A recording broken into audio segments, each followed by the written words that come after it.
Ok, putain, je suis en dernier, en plus je peux pas trop picoler, c'est nul. Ah si, Moi aussi, c'est pas incompatible. Hein. Je boive de Ça l'eau. ne change rien. Qu'est-ce que c'est ce machin? C'est un détecteur de conneries. C'est pour ça. Et maintenant, qu'est-ce qu'on fout? Mais dis-tu nos conneries? Tu veux que je lui dise d'aller se faire enculer?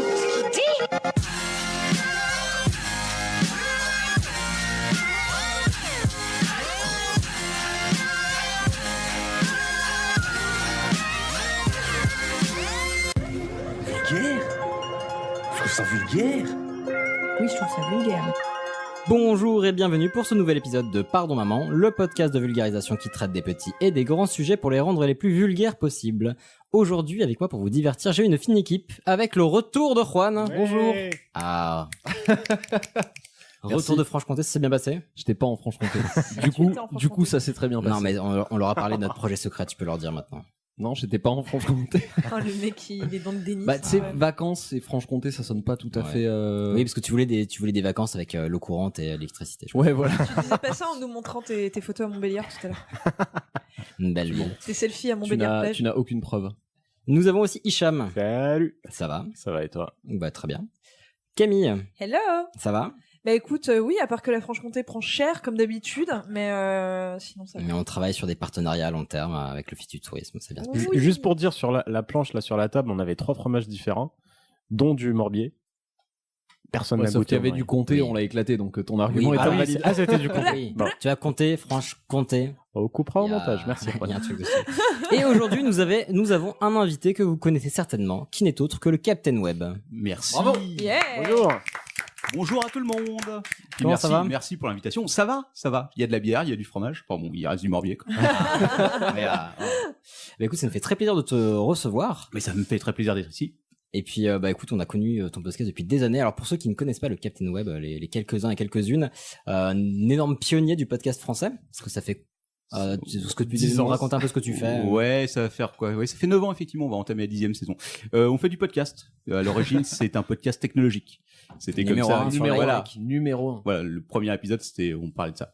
Après, ça a un peu divagué, on parle un peu de tout et de n'importe quoi aujourd'hui. Donc, c'est très variable. Le dernier épisode qu'on a enregistré, c'est un épisode musical, comme on a l'habitude de faire C'est vrai. une fois par saison. J'ai vu ça passer. Voilà, c'était vilain. Enfin, j'ai vu passer ça. Non, mais bah écoute, j'ai hâte de l'écouter. J'ai vu passer en live. Bah voilà, pour ceux qui connaissent pas l'apéro du Captain, un podcast tech, mais pas que, plutôt pas que, mais Ouais. Oui, surtout ça dépend des Ce que j'ai numéros. cru C'est- voilà. comprendre. Le dernier Très- numéro était pas très tech, il faut bien l'avouer. très très chouette, avec mine de rien beaucoup de taf, même si vous vous en cachez, mais beaucoup de choses de prévues. Ça dépend des épisodes. Ouais, aussi. Et puis ouais, ça fait 9 ans que ça existe. Vous publiez en live avant de publier l'épisode. Enfin, Alors, on fait, ouais, on l'enregistrement fait live. un enregistrement live, ce qui nous permet de nous mettre dans l'ambiance et d'assurer qu'on va pas faire de montage après. Ça marche pas toujours. Et après, effectivement, on le publie normalement 2 jours après, plus souvent 3-4 mois après, parce qu'on est très très en retard sur les montages. Bah, J'ai les un- habitués ont pris le rythme. Faut Oui, faire- voilà, ouais, ils sont habitués. On Ils sait regardent quand même on plus les entend- dates. je sais que quand j'entends une news, Voilà, c'est qu'elle a 3-4 mois. c'est ça. C'est à peu près Et ça. du coup, quand on a signé le contrat, bah ça va. Bah, j'ai un souvenir ému d'il y a 8 ans justement où c'était toutes les semaines religieusement et c'était assez fou. Ouais, alors on enregistrait toutes les semaines religieusement. Je pense qu'on avait déjà du retard à l'époque, peut-être pas autant qu'aujourd'hui, parce que là, c'est vrai qu'on est quand même à bien 2-3 mois de retard. Mais on n'a jamais été très ponctuel, disons. Dans Peu les importe. En tout cas, c'est très très chouette. Bah, on vous conseille d'écouter pour ceux qui ne connaissent Je pas. suis obligé de caler la petite anecdote du coup parce que pardon, on n'existerait pas sans l'apéro du Captain, puisque On vous a inspiré. complètement, Mais c'est puisque un des je le premiers rappelle, que on, j'ai s'est- on Oui. une idée en étant au Maroc en faisant de l'escalade et ce qui nous a rapprochés, c'est le fait qu'on écoutait tous les deux l'apéro du Captain. D'accord. Alors qu'on faisait de l'escalade Tout s'explique. à côté du désert de l'Atlas. Exactement. Et en plus, Donc depuis il y a des gens qui longtemps, nous écoutaient en faisant de l'escalade Eh oui. Et dans le désert de l'Atlas. Ok. C'est Ah, beau. ça va partout. Ça va rejoindre mon bûcheron japonais et le mec qui était perdu en Corée du Sud, Et c'est comme ça qu'on a connu aussi Vincent qui fait le vin Pélissol. bien sûr. Que Vincent c'est Bonal. un vin délicieux. Donc ouais, vous avez amené plein de gens, des personnes qui nous proposaient des sujets aussi, qui nous avaient connus grâce à vous, des gens qui étaient venus à l'anniversaire des 1 an aussi, qui nous avaient connus grâce à vous aussi. Donc top, très chouette. Donc on vous conseille podcast, d'écouter l'apéro du Captain. Le podcast est une petite communauté. Ça, Bah ouais. c'est ça Oui. qui est bien. Ça va très vite. Depuis 9 ans, c'est pas mal. En plus, vous avez eu un petit article récemment, il me semble. Oui, sur 20 minutes. On perd pas espoir de récupérer un jour notre fiche Wikipédia qui a été honteusement supprimée il y a 4 ans parce que on n'était pas assez connus. Voilà, ça devrait le faire. Je suis pas sûr. Bah, sinon, cet Ouais. été, vous ferez la ligne du monde ou un truc comme ça ira très bien. En tout cas, ça me fait très très plaisir de te recevoir. Vraiment, un sincère plaisir. Tant mieux, merci de me recevoir parce que quand même. Bah, grand plaisir. Et du coup, alors, de quoi on va parler aujourd'hui? Il me semble que pour changer, On va commencer par Camille. Ouais. Absolument. Ah. Et moi, je vais vous parler en fait, il y a eu beaucoup de bruit avec le passage aux 80 km/h sur la plupart des nationales. Et donc moi, j'ai eu envie, là, comme vous prenez tous la voiture pour aller en vacances, de vous parler de l'histoire du code de la route. Voilà. Très bien.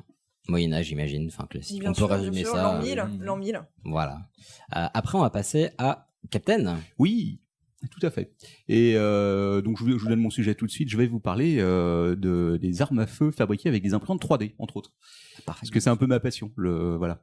Les gens qui font des trucs totalement... Pour s'autodétruire, c'est un peu un truc qui me passionne, si tu veux. J'aime la mort. Et donc, dès que je vois des articles comme ça, je les mets de côté précieusement. Et j'en avais déjà parlé, mais là, je vais vous faire une petite mise à jour. Ah, parfait. Voilà. Ouais, parce que c'est d'actualité. Il y a des petits trucs qui ont changé. Ouais, tout à fait, justement. Parfait. Après, ce sera Juan. Après, ce sera moi. Je vais pas faire un sujet à proprement parler. On va faire un débat. En fait, je vais vous lancer des questions par rapport au transhumanisme. Ça fait longtemps que je parlais du fait de faire un sujet sur le transhumanisme, mais en fait, ce sera un sujet qui durerait 6 heures où il faudrait avoir des intervenants extérieurs pour être objectif. Et du coup, on va en parler ensemble. J'ai essayé de réduire ça à 5 questions pour avoir un petit peu vos avis. Et on ne résoudra pas la question du transhumanisme aujourd'hui, malheureusement. C'est con parce qu'il y a plein de gens qui seraient intéressés, je pense. Mais je donnerai une légère bibliographie pour ceux que ça intéresse. Cool. Asimov, pour aller plus loin. On parlera pas d'Asimov. Là, il fait pas trop de transhumanisme d'ailleurs, je crois. Bref. Oui, puis il fait de la fiction aussi. Je commence déjà par du name dropping, je suis perdu.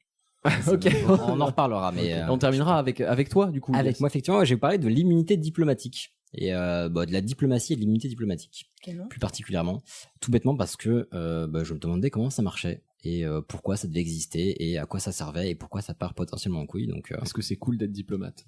Est-ce que c'est le bon plan? Ça peut être un extrêmement bon plan, comme ça peut craindre sa race. Donc voilà, c'est tout ce que je peux faire. Ça paraît très clair. Oui, voilà. Très bien. Mon sujet se résume à ça. Non, mais voilà, comment ça fonctionne, à quoi ça sert, vous verrez très bien. Je vous ferai un petit sujet. Cool. Eh ben, on s'y met alors. Allons-y. Mais quel connard ce type! Accélère, nom de Dieu! Accélère! J'étais sur la route toute la sainte journée. Alors, le code de la route. Il faut savoir que le code de la route, aujourd'hui, il est essentiel parce qu'il y a des millions d'automobilistes en France quotidiennement qui utilisent parfois tous les mêmes routes. On le voit bien lorsqu'on prend le périphérique en voiture. Donc aujourd'hui, on ne pourrait pas s'en passer, mais il faut savoir que même à l'époque où il y avait moins de véhicules, et j'entends par là des véhicules pas nécessairement automobiles, je peux vous parler des aussi calèches. De charrettes tirées par des mulets. Comme Juan a pu en voir pendant ses vacances. Eh bien, il y avait déjà des bases, entre guillemets, des réglementations qui souvent étaient locales pour permettre de circuler sans trop de problèmes. Par exemple, priorité à droite et tout, ça existe? Non, en général, ça c'est la priorité du plus fort, mais ils sont encore comme ça. Voilà, et ça c'est encore le cas dans beaucoup d'endroits. Oui, au rond-point de l'Étoile. Voilà, par exemple. La ville de Marseille. Mais je sais pas pour ceux parmi vous qui êtes allés à Pompéi. À Pompéi, vous pouvez voir notamment ces énormes passages piétons qui sont absolument magiques. Ah oui, parce qu'ils sont en relief, quoi. Oui, ils sont en relief parce qu'il faut laisser passer les roues effectivement des chars. Donc ça a été calculé pour permettre à des bœufs de passer et ensuite d'avoir le char ou la charrette.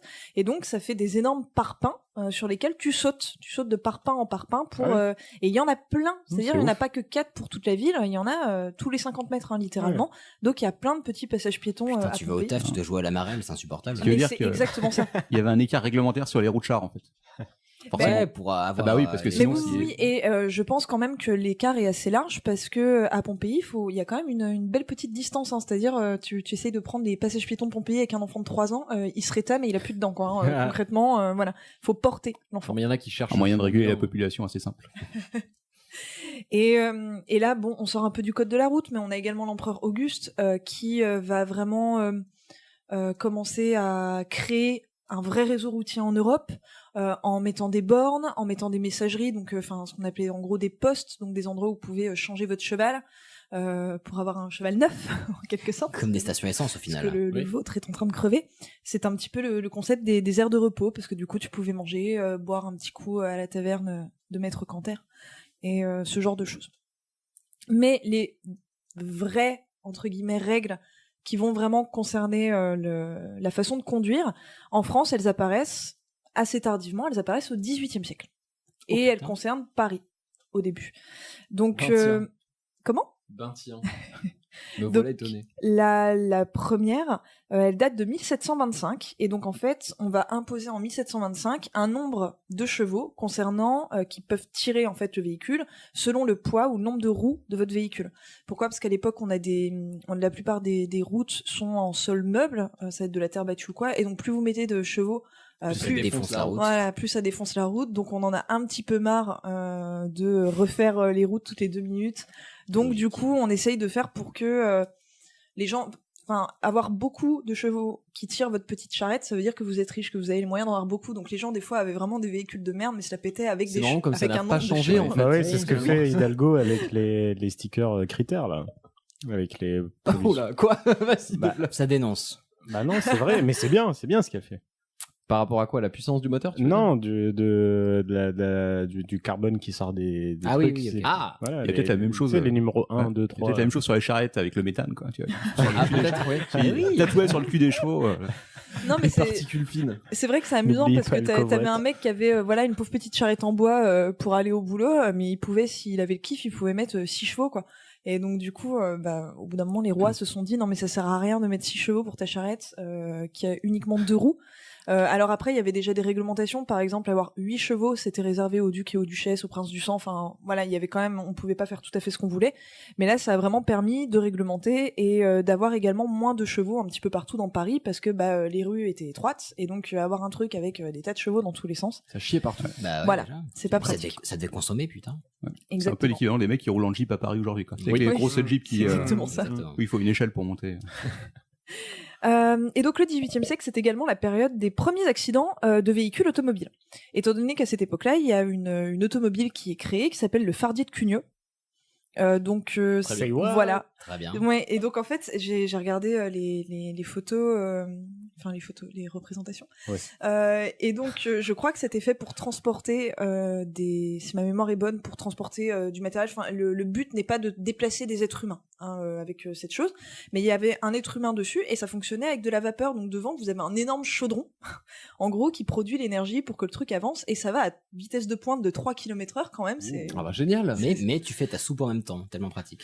Mais du coup, c'est pas du tout maniable. Et donc, on sait qu'en avril 1770 à Paris, il y a eu un accident. Il y en a un en fait qui a fait le fifou avec son Fardier de Cugnot, étant donné qu'il est monté à 4 km/h au lieu de 3. Tu vois, le type, Il est chaud. il a poussé. Ouais. Et à cette époque-là, on n'a absolument aucune idée de comment Sur manier sol mouillé. en un plus. véhicule Aquaplaning. qui va aussi vite. Et donc, du coup, ça a foncé dans un mur, mais il n'y a pas eu de mort, je vous rassure. L'histoire se termine bien. Mais attends, mais à 4 km/h, le mec, il a carrément eu le temps. Il a même pas sauté, il a eu le temps de descendre de la voiture.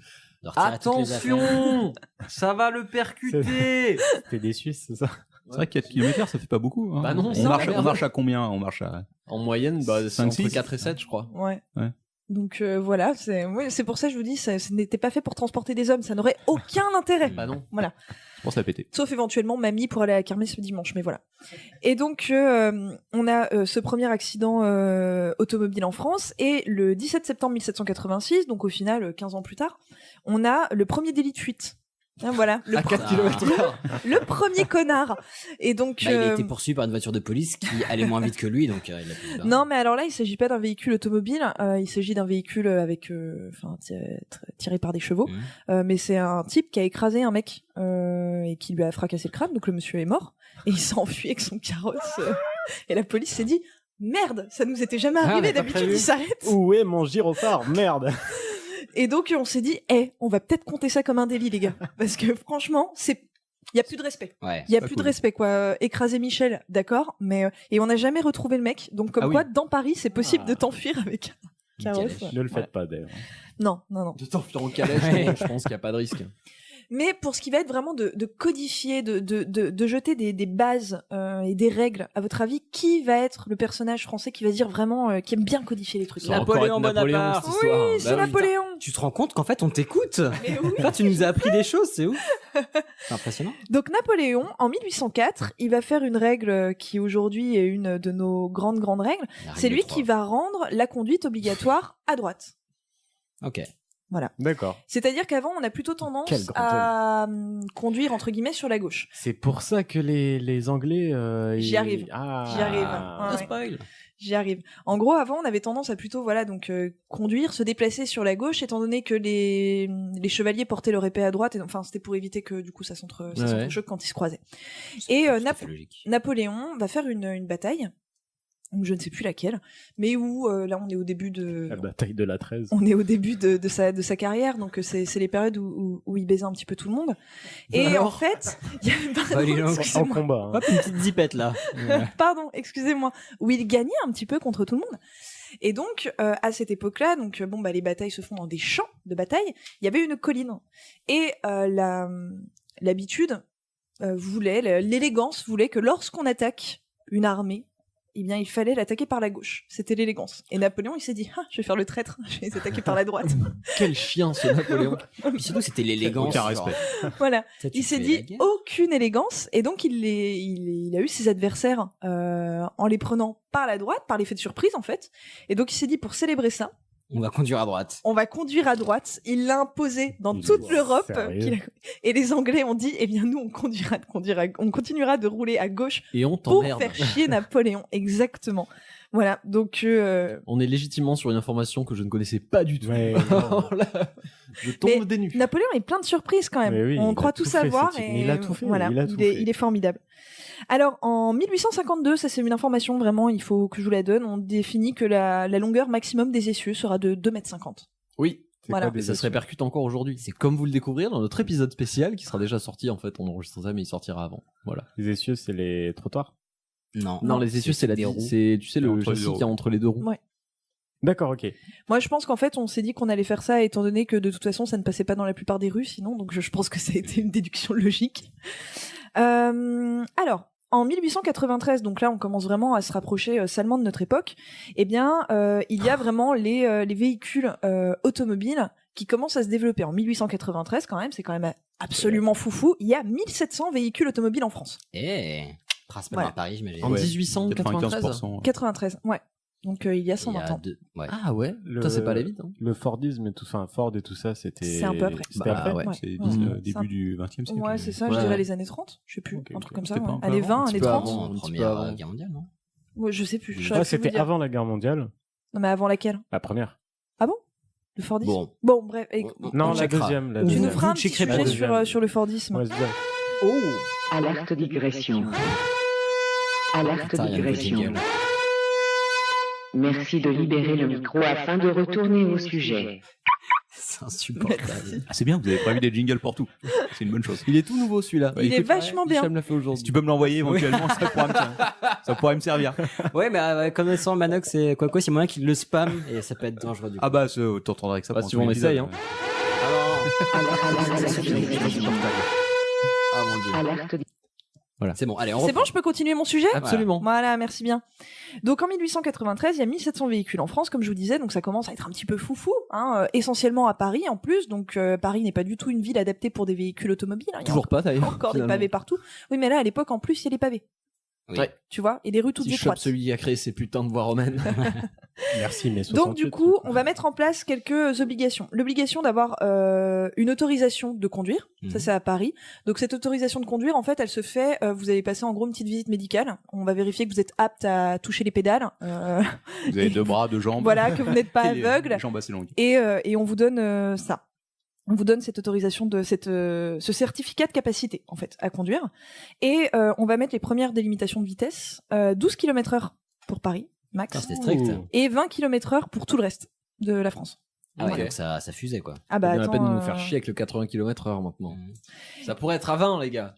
Et dans les premiers temps, notamment au Royaume-Uni, à Londres, où il va y avoir rapidement beaucoup d'automobiles, il y a les premiers accidents meurtriers. Enfin, il y a les premières victimes officielles Mortelles. de, Oui, en plus de il y la avait route. zéro carrosserie à l'époque.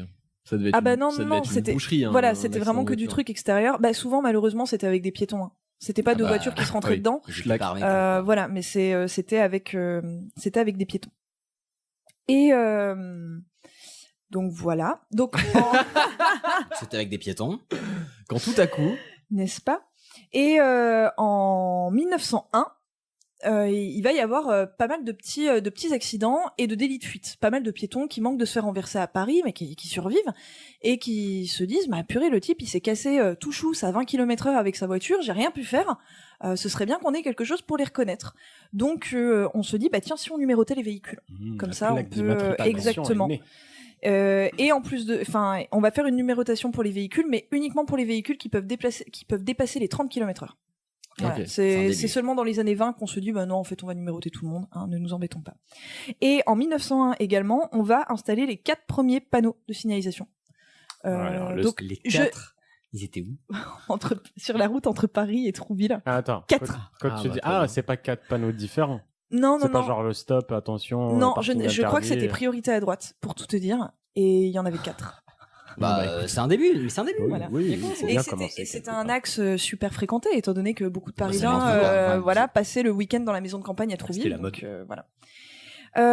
Alors, en 1904, il y a en Lorraine un type qui est le président de l'Automobile Club Vosgien, qui se dit, et les gars, si on définissait un code de la route, voilà, vraiment des limites à ne pas franchir. Et donc, ils vont se faire un code de la route privé. Et ce code de la route, il y a plein d'autres associations, des amoureux de l'automobile, en fait, un petit peu partout, qui se disent, bah oui, c'est super important, faisons-le, etc. Et donc, ce code de la route va remporter un franc succès, donc c'est assez basique, c'est-à-dire un âge minimum pour conduire, des règles de base à respecter. On commence aussi à se mettre d'accord sur le principe de double sens sur les voies, parce qu'au début on n'avait pas du tout calculé, les routes étaient trop étroites, donc qui était prioritaire? Voilà, on ne sait pas. Et c'est un si grand succès que en 1909, l'État va faire la création d'un projet de code de la route officiel que du coup tout Français devra suivre. Et afin d'essayer d'appliquer ça, en 1917, on ouvre la première auto-école. Mais je précise que le passage par une auto-école n'est absolument pas obligatoire pour pouvoir conduire à cette époque-là. On peut quand même se prendre des prunes ou pas? Non. C'est vraiment histoire d'eux, quoi. Oui. C'est un code de bonne conduite, quoi. Voilà, en quelque sorte. On te réprimande, quoi, si jamais t'as écrasé quelqu'un. Mais mais tu peux conduire bourré. L'important, une fois de plus, c'est que t'aies tes 2 mains, tes 2 pieds, que tu sois pas aveugle. Hein. On est toujours là. Voilà. Okay. Et le vrai code de la route, il apparaît. Enfin, ce code de la route, je vous dis, on commence à faire le projet. Qui est mis en place par l'État. On commence à y réfléchir en 1909, mais on ne le finit qu'en 1921. En même temps, on a une époque où les automobiles changent vite, donc pendant qu'on est en train d'écrire, on fait « Ah merde, on n'a pas pensé à ça », et tac, il rajoute des choses au fur et à mesure. Surtout qu'il y a un petit truc qui a duré 4 ans entre les deux, quoi. Oui, je pense qu'ils ont eu autre chose à faire. Absolument. Voilà. Et en 1922, le certificat de capacité devient officiellement le permis de conduire. Bam. Voilà, et donc il devient nécessaire. Mais ce permis de conduire, c'est une fois de plus encore essentiellement concentré sur vos capacités physiques à conduire un véhicule. Voilà, et il s'adresse directement, ça s'adresse aux hommes, aux femmes, aux mineurs. Tout le monde en fait peut conduire à partir du moment où il est jugé apte. Il n'y avait pas de limite d'âge. Pas nécessairement. Je pense qu'après. C'est à 10 ans, mais que tu vas mettre les pédales, quoi. Ouais. Mais c'était quoi? C'était un examen médical, du coup? Oui, c'est un examen médical. Peut-être qu'éventuellement, on te demandait de faire un petit tour avec la voiture pour voir si tu la manipulais bien, mais c'était super basique. Quelle belle époque. Voilà. C'est quelqu'un qui a pas son permis qui vous dit ça. Et on rend un apprentissage du code de la route obligatoire, donc entre guillemets un examen du permis de conduire obligatoire seulement en 1957. Donc 1957, on est quand même dans une période où ils ont eu le temps de faire des erreurs, quoi. Voilà, et ça va être obligatoire, ça va être suivi vraiment à Paris, beaucoup moins en province. Moi, mon père, il se rappelle de l'époque où on pouvait conduire sans permis, et du coup, c'était un petit peu la fête du slip, quoi. Tout le monde conduisait assez facilement. Et les choses évoluent tranquillement, c'est-à-dire que il y a pas tant d'accidentés de la route que ça, les gens font plutôt attention. Faut dire qu'il y a quand même toujours pas énormément de véhicules en 1957, même si on a beaucoup plus que 50 ans auparavant. Et en 1972, le gouvernement se prend une énorme claque dans la gueule. Est-ce que vous avez une idée aujourd'hui en moyenne de combien il y a de victimes, de décès à cause des accidents de la route par an. 50 000. Ces temps-ci. Moi, j'aurais dit 40. 50 000, mais tu es dingue. 50 000. Et j'en sais rien, Moi, tu me poses une question. Moi, je dirais moins de 10 000, 5 à 6 000. Ces temps-ci, ces dernières années, on est dans les entre 3 000 et 4 000. Ah bah voilà, tu vois, là, c'est une bonne nouvelle pour moi. Je pensais que c'était 50. Très bien. En 1972, il y a eu 18 034 morts sur les routes. Ça fait beaucoup. Ce qui est énorme. C'est 50 000, ils sont ridicules. Je viens sur un truc, mais je m'étais jamais posé la question, mais genre l'épisode des taxis de la Marne, par exemple. Ouais, alors Donc, là, comme là, ces tu remontes taxis à la, n'avaient là, le tu remontes permis, à la quoi. guerre quand même. Taxi. Oui, Personne n'avait le permis. Oui, Non. mais c'était pas très grave pour la guerre. Enfin, Non, mais c'est c'était deux trucs à gérer. C'était l'effort de guerre, on leur pardonnait. C'était pas une question que je m'étais posée, genre en fait ces mecs n'avaient pas le permis finalement. Non. En même temps, les taxis aujourd'hui ont-ils le permis? Oui, voilà. C'est quoi le taxi? avez 2 heures. Bon, Alors, C'est- taxi de la merde, on va résumer très très vite. C'est les taxis qui ont été réquisitionnés pour l'effort de guerre. Pour amener des troupes et machin. Absolument. Ah, Il y a ouais, l'État qui leur a dit 1900. genre hop hop hop, 14. faut qu'on aille faire la guerre, on n'a pas des voitures assez grandes, ramenez-vous. Ils ont D'accord, dit ok. on n'a pas la carte bleue, on a perdu la guerre. On vous fera une lettre de frais. Ok, merci. Et donc en 1972, du coup c'est l'année la plus meurtrière dans l'histoire des accidents automobiles en France. On a, Dieu merci, encore jamais explosé ce score. Bah, Et cette année-là, le gouvernement flippe, se dit mais mon Dieu, les Français font un petit peu n'importe quoi malgré ce fameux permis de conduire. Et donc en fait c'est depuis 1972 que le gouvernement d'année en année rajoute des contraintes. Donc c'est là qu'il va y avoir les premières restrictions sur l'alcool. ah bah enfin. Utile. Donc l'alcool en fait, Et encore. Ouais, en 72, en fait, c'était 1,2 grammes par litre. Oh la vache. Alors qu'aujourd'hui, on est à Ça va. 0,2, je crois, C'est c'est ça. raisonnable. 0,5. Voilà. Génial. Et en 95, on passe à 0,5. Alors si t'es bourré, tu peux conduire, mais si t'es bourré, non. Ils avaient des mécanismes à l'époque pour calculer comme ça à la volée. Bah, la lampe torche. à la prise de sang, je pense. Ouais, bah, la prise ouais, de mais sang, voilà, tu fais pas mais- sur la route, le temps bah de les non. amener, le temps d'avoir le résultat. Dans les années 70, Ouais, tu devais y Maurice, aller. il est quoi. parti, ouais, c'est Ouais, clair, c'est, hein, Je pense suis qu'on d'accord. était sur du marché sur cette ligne, non? Ouais, ça devait être ça. Chanter la Marseillaise à l'envers. Oui, non, mais oui, ça Sûrement. devait. Oui, grave. Faites ça, tu sais, passer la main sous le genou et passez-vous le nez. Et du coup, oui, tu calcules les grammes comme ça, tout à fait logique. Bah oui. J'aime votre Plus vite- practicisme. Plus vite tu tombes, plus vite t'es bourré. Voilà. Et il y a également en restriction la ceinture de sécurité. Donc moi, la ceinture de sécurité, ça m'a beaucoup fait rire, étant donné que on l'impose en 1975, mais uniquement entre 23h et 6h du matin. Je trouve ça plutôt Ah oui, génial. parce que Et moi, que je me rappelle quand j'étais gamin, la ceinture de sécurité était pas obligatoire. et que pour le Et conducteur. À l'arrière. Ouais. Et voilà. À l'arrière. Ouais, je me rappelle quand ils l'ont obligé à l'arrière. C'était dans les années 80, je pense, 80. C'était en 1990 qu'elle a été. Ah oui, ouais. ouais, voilà. Et Je ça m'en râlait, souviens. hein. En 75, elle est obligatoire, donc uniquement à l'avant et entre 23h et 6h du mat. En 79, elle est obligatoire tout le temps à l'avant. Et en 90, elle devient obligatoire de façon Je généralisée. pensais que c'était plus tard que ça. Mais Non. Mais avant 90, c'était uniquement pour le conducteur. C'était aussi pour le. Ouais, c'est également pour Ah les ouais, passagers. J'ai Ouais, l'impression que c'était pas. Mais c'est trop drôle parce que son père, il nous avait raconté, il nous parlait justement de ça, et puis je lui dis ouais, la ceinture de sécurité servait à rien avant. Il me dit bah non, carrément c'était un accessoire en fait à C'était l'époque. une sangle, quoi. Mais c'est ça. Mais en fait, considérer la les premières ceinture voitures comme avec la accessoire, ceinture c'est de sécurité qui sortent, justement, c'est en 71. Et en fait, c'est le top de la classe d'avoir une bagnole avec une ceinture de sécurité. C'est super chic, mais personne Ouais. la met, en fait. Tu t'assois dessus. Mais c'est juste que c'est chic, D'accord, c'est le ok. petit, Ah, tu vois, c'est- c'est le petit c'est vraiment truc une autre plus époque, plus. Aujourd'hui, avec la tout ouvrant, quoi. Peut-être que dans 10 ans. Voilà. Mais voilà, ensuite, bon, bah, le reste, on la connaît, hein, au-delà des années 90, on se rappelle à peu près tous des différentes choses, mais voilà, j'avais envie on se de rappelle vous- des questions sur les pneus neige au code de la route, putain, alors que j'ai jamais eu à mettre des putains de pneus neige. et des routes de secours, ce genre de choses. Mais voilà, j'avais envie de vous partager un petit peu l'histoire du code de la route avant que vous preniez la route pour les vacances. Eh bien, on en est Et ravis. soyez C'est prudents. bien. On le saura. Bah, c'était parfait. Ça me fait un peu flipper, par contre, quand tu me fais ce genre de sujet, que je sens des gradations dans les lois qui arrivent petit à petit. Parce que quand je vois une petite loi qui nous tombe sur le coin de la gueule, je me dis, ouais, mais tu verras dans 5 ans, dans 10 ans, dans 15 ans. J'aurai moins 5 euros d'appel, moins 25, moins 500. Enfin bref. C'est un autre sujet. Ok, donc on passe du coq à l'âne. Ne fais pas d'études d'histoire parce que tu vas vraiment te déprimer, en Ouais. fait, de ce point de vue-là. Il y a des chances. Bah, déjà, la dernière fois, avec quoi? Ils apprenaient pas à lire aux femmes. J'étais en mode, bah, j'aurais dû le savoir, mais. Mais c'est assez logique, mais Oui. bon. Bah, très très cool, merci. Oui. Du coup, on va passer à un petit grand écart vers le sujet du Captain. Oh, Captain, my Captain. Sujet est un bien grand terme. On va débattre aussi, tu vois, c'est ça. Côté improvisation, moi j'aime bien. On va essayer de faire ça. Je clique sur imprimer. Et voilà le travail. Mais c'est très dangereux, ça, Félix. Mais oui, Thérèse, il est drôlement dangereux.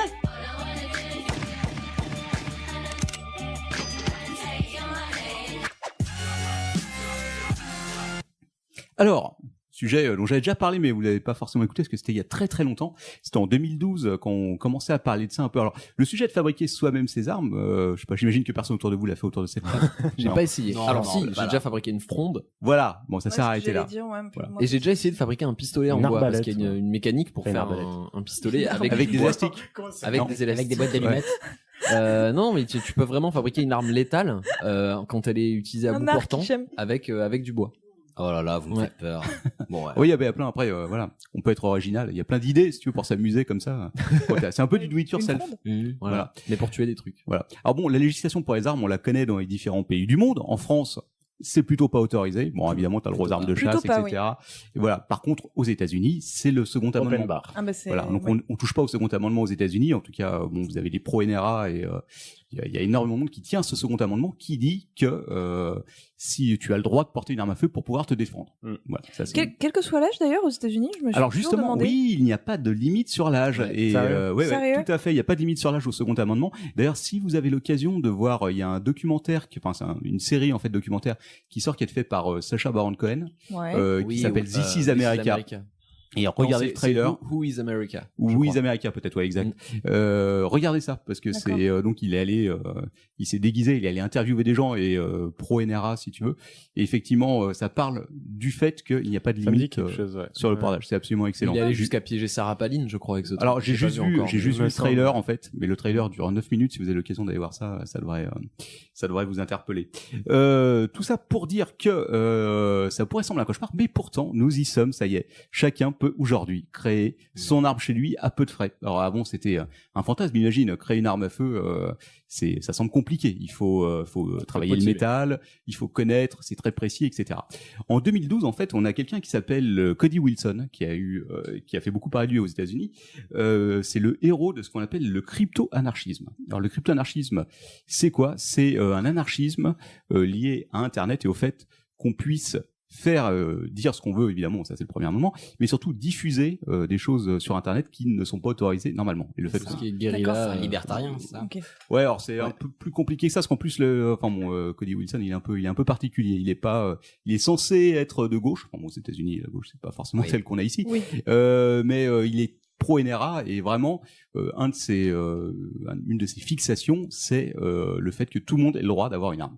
Et pour que tout le monde ait le droit d'avoir une arme, lui, son idée, c'était qu'avec les nouvelles technologies et particulièrement les imprimantes 3D, on pouvait enfin avoir un accès total à ça. Et ce qu'il suffisait de faire, en fait, c'était de créer des armes à feu en 3D. Et il l'a fait.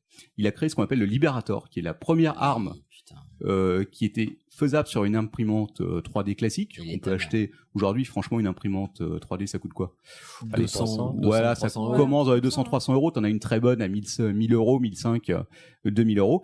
Et il a donc créé cette arme qui s'appelle le Liberator et il l'a testé. Alors évidemment, c'est une arme en plastique. Alors, il y a des avantages et des inconvénients. L'avantage, évidemment, c'est que ça passe les portiques d'aéroport. Exactement. C'est un inconvénient pour les forces de l'ordre. Alors, c'est un inconvénient pour les forces de l'ordre. Pour ceux qui voudraient, effectivement, pouvoir voyager tranquille avec leur arme, c'est pas mal. Mais les balles. Unique, alors, c'était, effectivement, alors, pas à usage unique. Je crois que les dernières versions qu'il a faites de son Liberator, il pouvait quand même tirer 3-4 coups avant que l'arme tombe en morceaux ou t'explose à la gueule. Mais les balles sont pas en plastique. Non, alors ça, évidemment, c'est autre chose. Il se fait couiller. Les munitions, ça reste autre chose. Les munitions, ouais, tout à fait.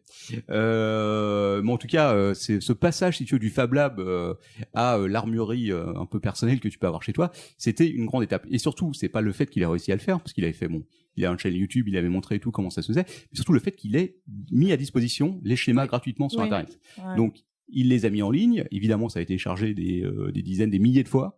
Et avant que le gouvernement fédéral s'en occupe et qu'il fasse retirer ça, ça a duré 6-7 mois, autant dire qu'aujourd'hui, tout le monde y a accès. Bah d'ailleurs, il me semble qu'il y a un documentaire sur Netflix qui s'appelle Print the Legend. Ouais, exactement. Qui parle d'impression 3D, où il parle de ce mec-là qui a mis son modèle 3D à disposition sur le site d'un revendeur d'imprimantes 3D qui avait fait une bibliothèque commune. Ouais. Et en fait, ça a fait un bad buzz monstrueux pour la marque parce que eux, à la base, leur trip, c'était plutôt de faire des prothèses pour les enfants, etc. Et là, il y a un mec qui a mis à disposition un modèle de flingue qui a été téléchargé énormément. Ouais. C'est un peu la chaîne alimentaire, si tu veux, du truc, ça. D'abord, tu crées le flingue et après, t'as les prothèses pour sauver les personnes. Damage control. Ouais. Et donc, ce gars a créé, entre autres, quelque chose qui s'appelle WikiWeapon, qui était un wiki uniquement dédié à la création d'armes comme ça. Il y a le Liberator, mais il y en a plein d'autres. Parce qu'il allait jusqu'à créer un AR-15. L'AR-15, il est connu parce que c'est ce fameux fusil automatique qui est utilisé pour toutes les tueries de masse aux États-Unis. Et donc, il a réussi à créer ça.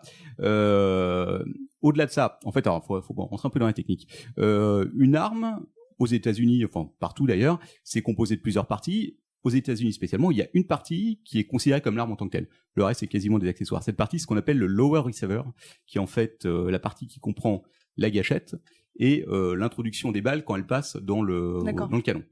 Cette partie-là est très importante. Pourquoi ? Parce que c'est celle qui contient le numéro de série. En fait, quand on te vend une arme, on te vend d'abord ce lower receiver, je sais plus comment ça s'appelle en français. Pourquoi ? Parce que c'est ce qui est suivi et ce qui est ce qui permet de retracer. Quand tu vas taper une balle, ça va la marquer. Non, alors ça marque pas du tout la balle. Par contre, il y a un numéro de série normalement qui est gravé sur ce truc-là. Sur l'arme. Ouais, sur l'arme. Et donc, à partir de là, ça permet d'identifier chacun. Savoir qui l'a acheté, ce genre de choses. Ouais, voilà. Bon, après, ça a des limites, c'est les États-Unis. Je sais pas si vous aviez vu d'ailleurs, il y avait un reportage qui était assez intéressant sur je sais plus quel site, où ils expliquaient que la NRA avait bloqué le fait de pouvoir simplement avoir un fichier qui contient tous les possesseurs d'armes à feu aux États-Unis. Ouais. Donc, parce qu'évidemment, c'est pas leur avantage. Plus la NRA lutte contre le fait que les possesseurs d'armes à feu soient répertoriés. Exactement. Donc, ce qu'ils avaient fait, ils avaient fini par obtenir, si tu veux, une sorte d'agrément avec le gouvernement. Ils avaient dit bon, ok, vous avez le droit de le faire, ok, on comprend que vous ayez besoin de ça. Par contre, ce sera pas numérisé. Donc, en gros, vous avez un endroit aux États-Unis où les mecs reçoivent des caisses de papier tous les jours. Et tous les jours, ils prennent ces caisses de papier, si tu veux, et ils ont tellement de papier de mecs qui achètent des armes qu'ils ont des containers maritimes sur le parking où ils stockent les trucs en attendant de pouvoir les traiter. C'est hallucinant, regardez ça à l'occasion parce que c'est très intéressant sur la façon dont fonctionne la puissance de la NRA et ce qu'ils arrivent à faire aux États-Unis. Si quelqu'un cherche un boulot sympa, ultra puissant. si quelqu'un cherche un boulot sympa d'attaché administratif, un truc. C'est un stage. Ouais, il va bosser là-bas, ça va être fort. Tu vas me photocopier tout ça. Ouais, c'est ça, ouais. Les mecs, en plus, ils sont journalistes, donc en fait, quand il y a la police scientifique qui leur demande à qui appartient cette arme, les mecs, ils sont obligés de sortir leurs fiches et de faire ah ouais, mais c'était il y a un an et tout, on n'a pas encore trié, ça doit être dans un container là-bas, on va essayer de le trouver, quoi. Voici un masque, voici un tuba. Voilà. Démerdez-vous. C'est ça. C'est à Gaston Lagaffe avec sa bibliothèque. Exactement, c'est un peu ça. Donc, c'est pour donner un peu une idée du truc. Donc, c'est ce qu'on appelle les armes fantômes, en fait, ces armes qui donc seraient créées par les particuliers ou par des armureries d'ailleurs, parce que les armureries, eux, ont la possibilité de créer des receivers. C'est très compliqué, mais ça se fait. Donc, ces armes fantômes, c'est des armes qui sont pas officiellement rentrées dans le système, à savoir qu'elles n'ont pas été créées officiellement par un fabricant d'armes, et donc il n'y a pas de numéro de série qui est lié à ça. Donc, en gros, pour avoir sa propre arme aux États-Unis, si tu as ce receiver, le reste, ça s'achète très facilement. Le canon, la crosse, etc. Limite au drugstore du coin, quoi. Ouais, tout à fait. Ouais. T'as pas besoin de permis pour ça, en fait. Parce qu'on te demande un permis pour acheter l'arme en tant que telle, et donc ce receiver, le reste, c'est des pièces détachées. Même les munitions, bon, tu dois peut-être avoir besoin de quelque chose, mais ça a pas l'air d'être si compliqué que ça à obtenir une fois que... Mais tu fais même pas ils te font remplir un petit formulaire comme quoi t'as pas d'antécédent judiciaire, que c'est pas fou et tout. Alors, même a priori, c'est le cas, mais c'est le cas uniquement quand tu achètes cette arme. Voilà. Donc, du coup, si tu as le bloc principal, et donc c'est que pour ça, que pour le receiver. Ouais, a priori, ouais. Pour ce qu'ils appellent des accessoires, en fait, qui est tout le reste de l'arme, t'as pas besoin de ça, ouais. Parce que le canon est un accessoire du receiver. Putain, et donc c'est vraiment cette partie-là qui est l'enjeu du truc, parce que c'est la seule chose c'est le cœur du mécanisme. Et donc c'est là-dessus que Cody Wilson s'est vraiment penché sur son truc, et c'est ça qu'il a distribué. Alors, effectivement, en 2012, il fait ça. En 2013, le truc est interdit, et il se lance dans une bataille juridique qui a duré jusqu'à l'année dernière, jusqu'en 2017. 4 ans de bataille juridique. Je me demande si c'est pareil. Il a perdu. Devant la Cour suprême. C'est les États-Unis, voyons. Il n'a pas perdu, il a gagné, ce qui fait que nous entrons le 1er août prochain dans une nouvelle ère, c'est ce qu'ils appellent, c'est l'ère du téléchargement d'armes, puisqu'à partir du 1er août, ce sera totalement autorisé de diffuser des schémas pour les imprimantes 3D sur Internet pour imprimer voilà, sa propre arme. C'est clairement lié. Donc encore une victoire de la NRA qui évidemment soutenait Cody Wilson. Donc la vraie bataille, c'était ça, c'était la libre distribution en fait des schémas qui permettaient d'imprimer des armes à feu. Et je trouve ça quand même assez étonnant qu'ils soient tous soutenus par la NRA, parce que je suis pas un expert du tout en NRA, mais ils ont quand même des gros liens avec les revendeurs, toute l'industrie des fabricants, etc. Or c'est un modèle qui est un peu du hacking de ce marché-là. À mon avis, ils savent qu'il y a très peu de personnes qui vont le faire au final. Ouais, c'est vrai. Faut voir, parce qu'il faut quand même le vouloir, faut avoir son imprimante, surtout qu'ils veulent défendre leurs droits avant tout en fait. Ouais, c'est Ils ça. disent que ça c'est protégé, eux seront protégés et en plus ça va faire diversion. Et, Oui, En c'est fait, vrai. devant les tribunaux, Cody Wilson et son association, parce qu'ils ont créé une association qui est dédiée à ça, c'est une grosse association quand même, ils ont 10 salariés, pour vous donner une idée de Ah oui. ils bossent. Free que- gunfight Voilà. for mass murder. C'est ça. Et en fait, il s'est basé sur quoi? Sur les 2 premiers amendements. Premier amendement, la liberté d'expression, et donc Je peux diffuser ce que je veux. Oui, non, mais diffuser ce que tu veux, attends, exactement. La liberté d'expression, à ce compte-là, je peux assassiner quelqu'un dans la rue et c'est de l'expression, quoi. Enfin, C'est le deuxième amendement, c'est le droit de porter une arme. Les deux ensemble, effectivement, ça, voilà. Je vous propose qu'on ne discute pas trop la Constitution américaine, sinon on est là pour 6 mois. Ouais, bon, je pense qu'on sera tous, on aura tous des avis qui sont à peu près identiques là-dessus. Par rapport à la France, c'est vrai que c'est un gros décalage culturel. Ah, bah, clairement, ouais. Ouais. Ouais, c'est clair. C'est hallucinant. D'ailleurs, je sais plus combien de meurtres il y a tous les ans là-bas par arme à feu. Mais Un c'est par jour, déjà. énorme. Un truc, plus Non, que mais ça, c'est beaucoup c'est plus que ça. énorme. mais oui, C'est fou. C'est monstrueux. Ouais, je crois que Alors, le top c'est du top, une c'est Los tuerie Angeles. par jour, Los un Angeles, truc comme c'est. Bah, c'est une ville, on va ressortir les stats, badass. mais surtout que cette année ils ont battu des records et en plus avec les mass murders qu'il y a eu depuis le début de l'année, c'est absolument Ouais. monstrueux. Ouais, les fusillades dans les écoles, je crois que c'était quasiment une par semaine depuis le début de l'année. Ouais, Ah, c'est mais complètement c'est fou. énorme. Parce qu'on on entend parler des grosses fusillades, mais des fusillades dans les écoles où il y a 1, 2 morts, c'est pas tous les jours que ça arrive, mais en tout cas c'est c'est très très très récurrent. souvent quoi. Mmh. Alors bon, voilà, donc en gros c'est plus un fantasme de science-fiction. On est vraiment arrivé à un moment où tu peux le faire. Alors l'imprimante 3D, c'est un imprimante en plastique, donc c'est Ouais. vrai que c'est facile, c'est accessible à tout le monde, mais on reste limité par ce côté plastique qui fait que l'arme, effectivement, même si c'est très bien fait, elle va s'autodétruire toute Bah seule oui, parce j'allais qu'elle. dire, ça fond en fait Voilà. avec la chaleur. Voilà, c'est ça. Ouais. Donc on passe là à l'étape suivante, ça s'appelle la CNC. Alors les CNC, je sais pas si vous savez ce que c'est. Non. Alors les Centre CNC national des cinématographies. mais Oui, enfin, alors il y a ça, mais c'est surtout, alors c'est en anglais, c'est des machines, c'est des machines-outils à commande numérique. C'est-à-dire D'accord. qu'en fait, c'est un peu comme les imprimantes 3D. Les imprimantes 3D, elle va partir de rien, elle va te créer quelque chose. Mhm. La CNC, elle va te prendre un bloc, Elle va elle va reconstruire. découper dedans, si Ah, tu ok. veux, pour te faire quelque chose. Ce qui veut dire que tu peux découper dans du métal. Ah putain. Donc tu prends un bloc d'aluminium et c'est une CNC qui coûte pas très cher, hein, c'est plus cher que les imprimantes laser effectivement, mais c'est comme si tu avais une petite perceuse et en fait ta perceuse elle va te trouer le bloc et elle va te le recréer au millimètre près. Au secours. Voilà. Et donc cette CNC qui aujourd'hui les prix ont énormément baissé aussi, tu peux les acheter pour peut-être 2000 €, t'as une très bonne CNC. Tu peux créer avec ça et avec les plans donc de Défense Distributed qui est l'association de Cody Wilson, tu peux créer ton propre bloc. Voilà. C'est l'enfer. Et qui n'est pas immatriculé du coup. Donc, Bah, Non, qui n'est évidemment pas immatriculé. Et alors c'est assez génial parce que du coup, Cody Wilson, ce qu'ils se sont dit, bon, c'est sympa de distribuer les codes, mais il faut peut-être aller plus loin. Donc maintenant, ce qu'ils font, c'est qu'ils distribuent les fichiers pour créer soi-même une CNC que tu peux construire chez toi. Donc tu peux construire la CNC qui après servira, si tu veux, à construire ton receiver. Mais Et c'est de donc, l'incitation à la violence en fait. c'est l'incitation à utiliser son second amendement, si Eh non, tu veux. ouais, voilà, c'est là que Ouais, c'est tout le débat aux États-Unis. Une arme à feu n'est pas violente en Voilà, elle-même. un Américain, tu dirais que c'est C'est pour me l'incitation à se défendre. défendre. Ouais, voilà. Ouais. Et donc, si vous regardez, alors il y a plein de documentaires sur YouTube là-dessus. Il y en a un qui a été fait par un journaliste de Wired, qui donc lui n'y connaissait pour le coup vraiment rien et qui a acheté une CNC et qui a créé lui-même son receiver. Et il le teste en réel et c'est impressionnant parce que c'est vraiment, c'est les fameux R15 là, c'est des fusils d'assaut qui te tirent du, je sais plus, 20-30 munitions à la minute et ça marche très très bien. Alors évidemment, ça reste souvent c'est fait dans les blocs d'alu, donc c'est pas aussi solide que ça peut être si c'est avec du métal plus avancé. Mais Ouais, pour un truc imprimé à la maison. Quand même. elle ouais. peut te tirer 600 balles avant de connaître les premiers problèmes.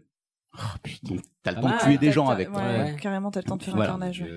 Et donc, on pourrait penser que ça reste de la science-fiction malgré tout, mais non, puisque je crois que c'était il y a 2-3 ans, il y a un mec qui avait des problèmes mentaux, qui a tué 5 personnes avec une l'arme qu'il avait fabriquée lui-même. Petit truc fun, on lui avait retiré ses armes avant, justement à cause de ses problèmes mentaux, il les avait rendues, si tu veux.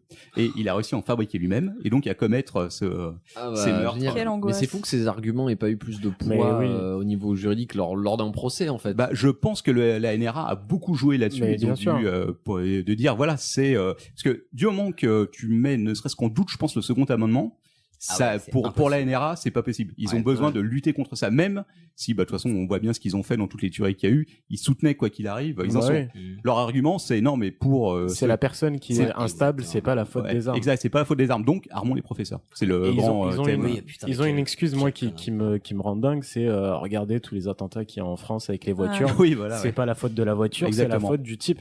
Ouais. Non mais Sauf que si tu prends effectivement même si tu compares le nombre de meurtres comme ça par rapport à la population, je pense que les États-Unis sont loin devant quoi. Mais Ils c'est ont un petit peu même d'avance. c'est même Trump, je crois, qui avait dit carrément que si les gens dans la salle au Bataclan avaient eu des armes, bah, du coup Oui, ça aurait été ouais. beau. Il Oui, il a avait dit, fait un discours genre le lendemain du Bataclan, un truc comme ça Oui, il a assez dit rapidement. plus- Et il a il dit s'est plusieurs repris fois. ça dans la gueule après les attaques d'Orlando.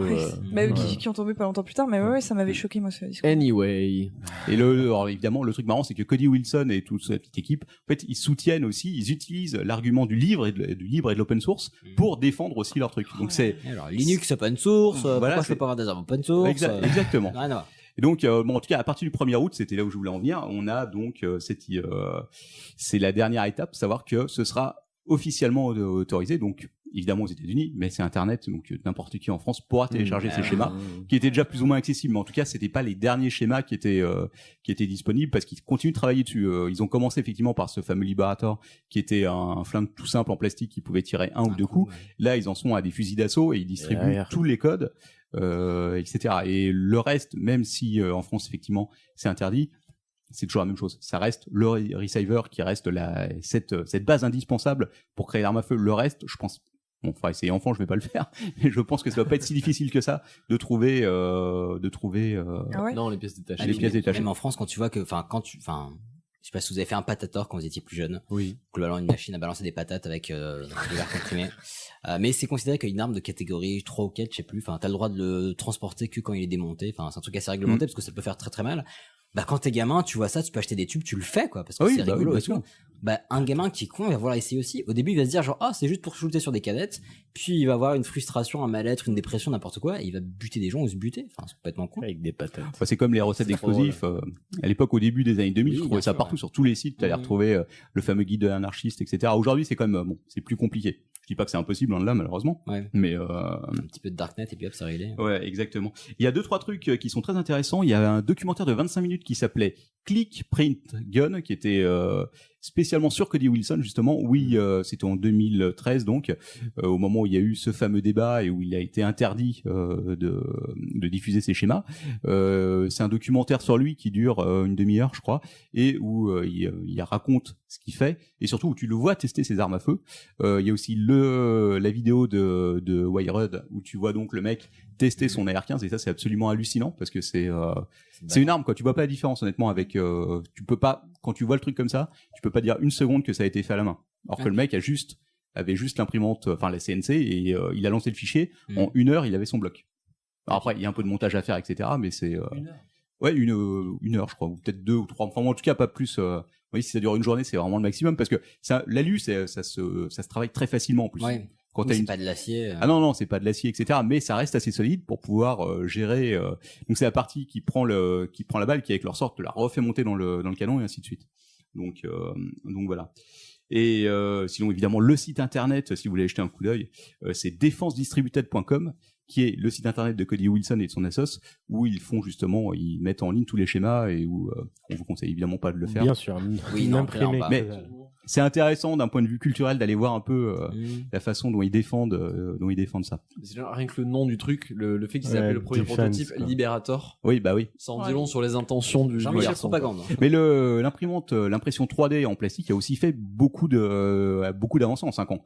Donc je sais pas où ils en sont aujourd'hui, mais je crois qu'il y a cela 3-4 ans, ils arrivaient à faire des fusils d'assaut avec du plastique. Enfin, tu pouvais peut-être tirer 100 balles seulement, mais voilà, J'aime 100 bien balles le c'est seulement. beaucoup. Voilà, c'est beaucoup quand t'es en face du truc, quoi. J'espère que ça va pas rebondir négativement sur l'impression 3D, parce que pour le coup ça a permis des progrès dans la médecine, etc., qui sont incroyables. Bah oui, mais en fait, Plein de choses. ils sont trouvés par rapport à un véritable problème, et d'ailleurs le Sénat américain, je crois, avait fait un des débats là-dessus, à savoir est-ce qu'il faut interdire, en tout cas réglementer les imprimantes 3D, comme on réglemente les armes à feu.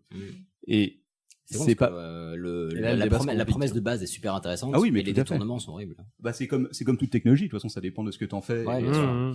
Mais en l'occurrence les imprimantes 3D, tu peux pas, ne serait-ce que parce qu'elles peuvent se répliquer elles-mêmes quand t'as une imprimante 3D, Oui. tu peux fabriquer les pièces pour en créer une nouvelle. Donc c'était pas quelque chose qui était gérable. Mais bon, on a de là à autoriser la distribution de schémas comme ça officiellement, c'était encore une autre étape, et donc à partir du 1er août, ce sera le cas. Super. Ouais. Formidable. Mais n'est-ce pas? Des choses un peu positives. Et bah, putain, super cool, merci. Un peu flippant, un peu badant, mais. Ouais, moi j'aime bien un truc un peu intéressant. flippant comme ça, de voir un peu, Tu d'avoir m'as- une vision d'avenir de ce qui se prépare. En plus, tu m'as donné un tremplin là pour la suite parce qu'il y a beaucoup de choses en commun avec ce dont on va parler. Alors avant ça, je vais juste vous rappeler le Print the Legend sur Netflix qui parle du coup des imprimantes, enfin le début des impressions 3D. Super chouette parce que ça suit plusieurs boîtes, leur histoire, enfin il y a aussi un côté social assez chouette, enfin socialo Startup Nation, et parle notamment, il y a des petites parties sur ce cher Cody Wilson et c'est super Très intéressant, ouais. c'est J'avais vu sympa à ce regarder, documentaire, un peu il- flippant, et quand on voit ce que ça donne, putain ça fait bader. Et juste une petite stat aussi, donc j'ai cherché un peu là, en 2017, les États-Unis n'ont connu que 135 jours sans fusillade de masse. Sans fusillade de masse. masse. Hein. Ouais, c'est ça. C'est masse. déjà pas mal. Putain. C'est vrai que, ouais. En gros, un jour sur 3, t'avais une fusillade. Ouais, fusillade. Au calme. On apprécie. Bah, Ok. et sur ce, On va débattre fais-nous un y peu. péter le débat. Allons-y. Je suis C3PO. Relation humain-cyborg. C'est pas un homme, c'est une machine. Tu veux dire l'intelligence artificielle? On verra ce qu'on mettra en dessous, soit des genoux hydrauliques, pneumatiques, électroniques. C'est quoi des genoux électroniques? Alors, on va parler un petit peu de transhumanisme. Donc, je vais vous faire une petite définition rapidement, même si je pense qu'à peu près tout le monde voit ce que c'est. T'as pas oublié le papa. Ah non, parce qu'écoute, tu entendras qu'il y a une musique qui continue derrière. C'est bien fait. N'est-ce pas?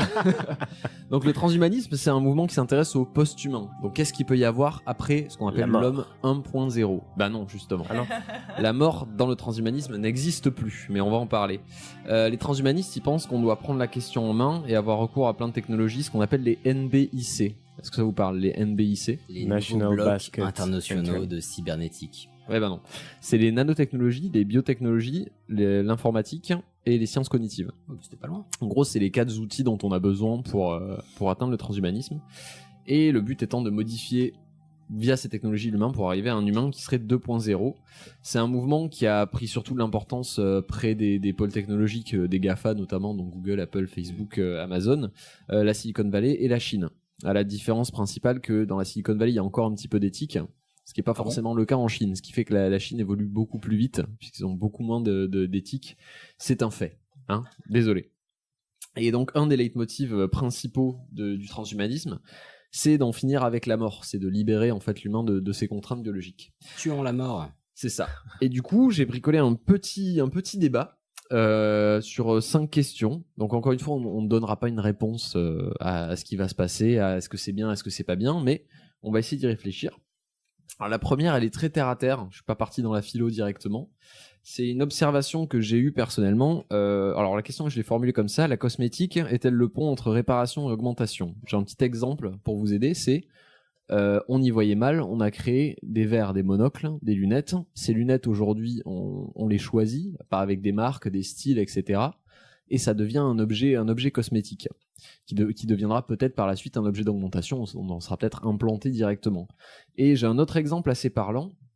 C'est une mannequin qui s'appelle Amy Mullins qui faisait un TED Talk où elle expliquait que, alors faut savoir que cette mannequin n'a pas de jambes en fait, et elle expliquait qu'à une soirée, une connaissance était jalouse qu'elle puisse changer de taille à loisir parce qu'elle était très grande. Elle lui fait: mais t'as grandi? Il fait: non, j'ai juste mis mes prothèses qui sont un peu plus grandes avec des talons et machin. Et sa collègue était jalouse en fait. Et ça pose une question, c'est est-ce que l'amputation volontaire qui peut survenir? Alors pour juste un petit rapport aussi à ce qui existe déjà, parce que là on va parler de trucs un peu en prospectif, mais dans la chirurgie il y a déjà la différence entre cosmétique et réparateur. Tu peux à la fois je sais pas, soigner un problème de foie, j'en sais rien, faire une greffe de foie, ou bien faire une chirurgie plastique. Bon, il y a des personnes qui le font parce qu'elles ont des vrais problèmes à régler, et d'autres parce qu'elles veulent ressembler à je sais pas, à Mel Gibson ou Igor Bogdanov. Voilà, par exemple. Et pour le coup, la cosmétique, en fait, en soi, c'est pas du transhumanisme. C'est un pas dans cette direction. Mais le transhumanisme, je rappelle que c'est pas réparer l'humain, comme le fait la chirurgie à la base, par exemple. C'est de l'augmenter, c'est de l'améliorer, c'est d'aller au-delà de l'humain. Mais est-ce qu'avoir des jambes plus grandes, c'est augmenter l'humain? Alors, à ton en avis. taille, oui. Attends, mais en festoche, tu vois vachement mieux. Et ta blague était très bien. Pardon. Si l'humain est plus grand, s'il est Je plus note rapide. quand même. Je rappelle Saison 2, épisode qu'Oscar 14. Pastorius, avec ses prothèses, a battu des coureurs valides. Ouais, puis il a battu sa Donc femme il a aussi. augmenté. Oui, mais ça veut pas. Cimer. J'ai pas Pardon. entendu. Il a battu sa femme aussi, c'est vrai, mais c'est pas le sujet. il a augmenté ses performances en tant qu'être humain à l'aide de prothèses. Alors de là, Pastorius à la base avait son handicap, mais est-ce qu'une personne ne souhaiterait pas se couper les jambes pour pouvoir courir plus vite? Si, potentiellement. Moi, je trouve pas. C'est un peu au-delà. Puis c'est pas vraiment de l'intégration dans ton propre corps. Ça reste quelque chose d'extérieur, je trouve. Comme la cosmétique et comme pour moi, le transhumanisme, c'est vraiment intégrer à l'intérieur de ton corps quelque chose qui va l'augmenter. Après, bon, c'est vrai que se couper les jambes et se les remplacer par des prothèses, c'est encore un peu spécial. Extérieur certes, mais il y a un lien avec toi parce que c'est pas forcément. On peut aussi penser à des prothèses qui seront pas mécaniques parce qu'il y a beaucoup de prothèses qui sont mécaniques, mais des prothèses qui vont te lier avec les nerfs, avec les impulsions nerveuses où tu peux les contrôler. Ouais, mais là c'est des interfaces, machine-humain et c'est. Et on pensera par exemple aux malades de Parkinson où on leur met en fait des pulsions qui sont capables de vibrer de manière à ce que les tremblements soient arrêtés. C'est nul en fait. Voilà.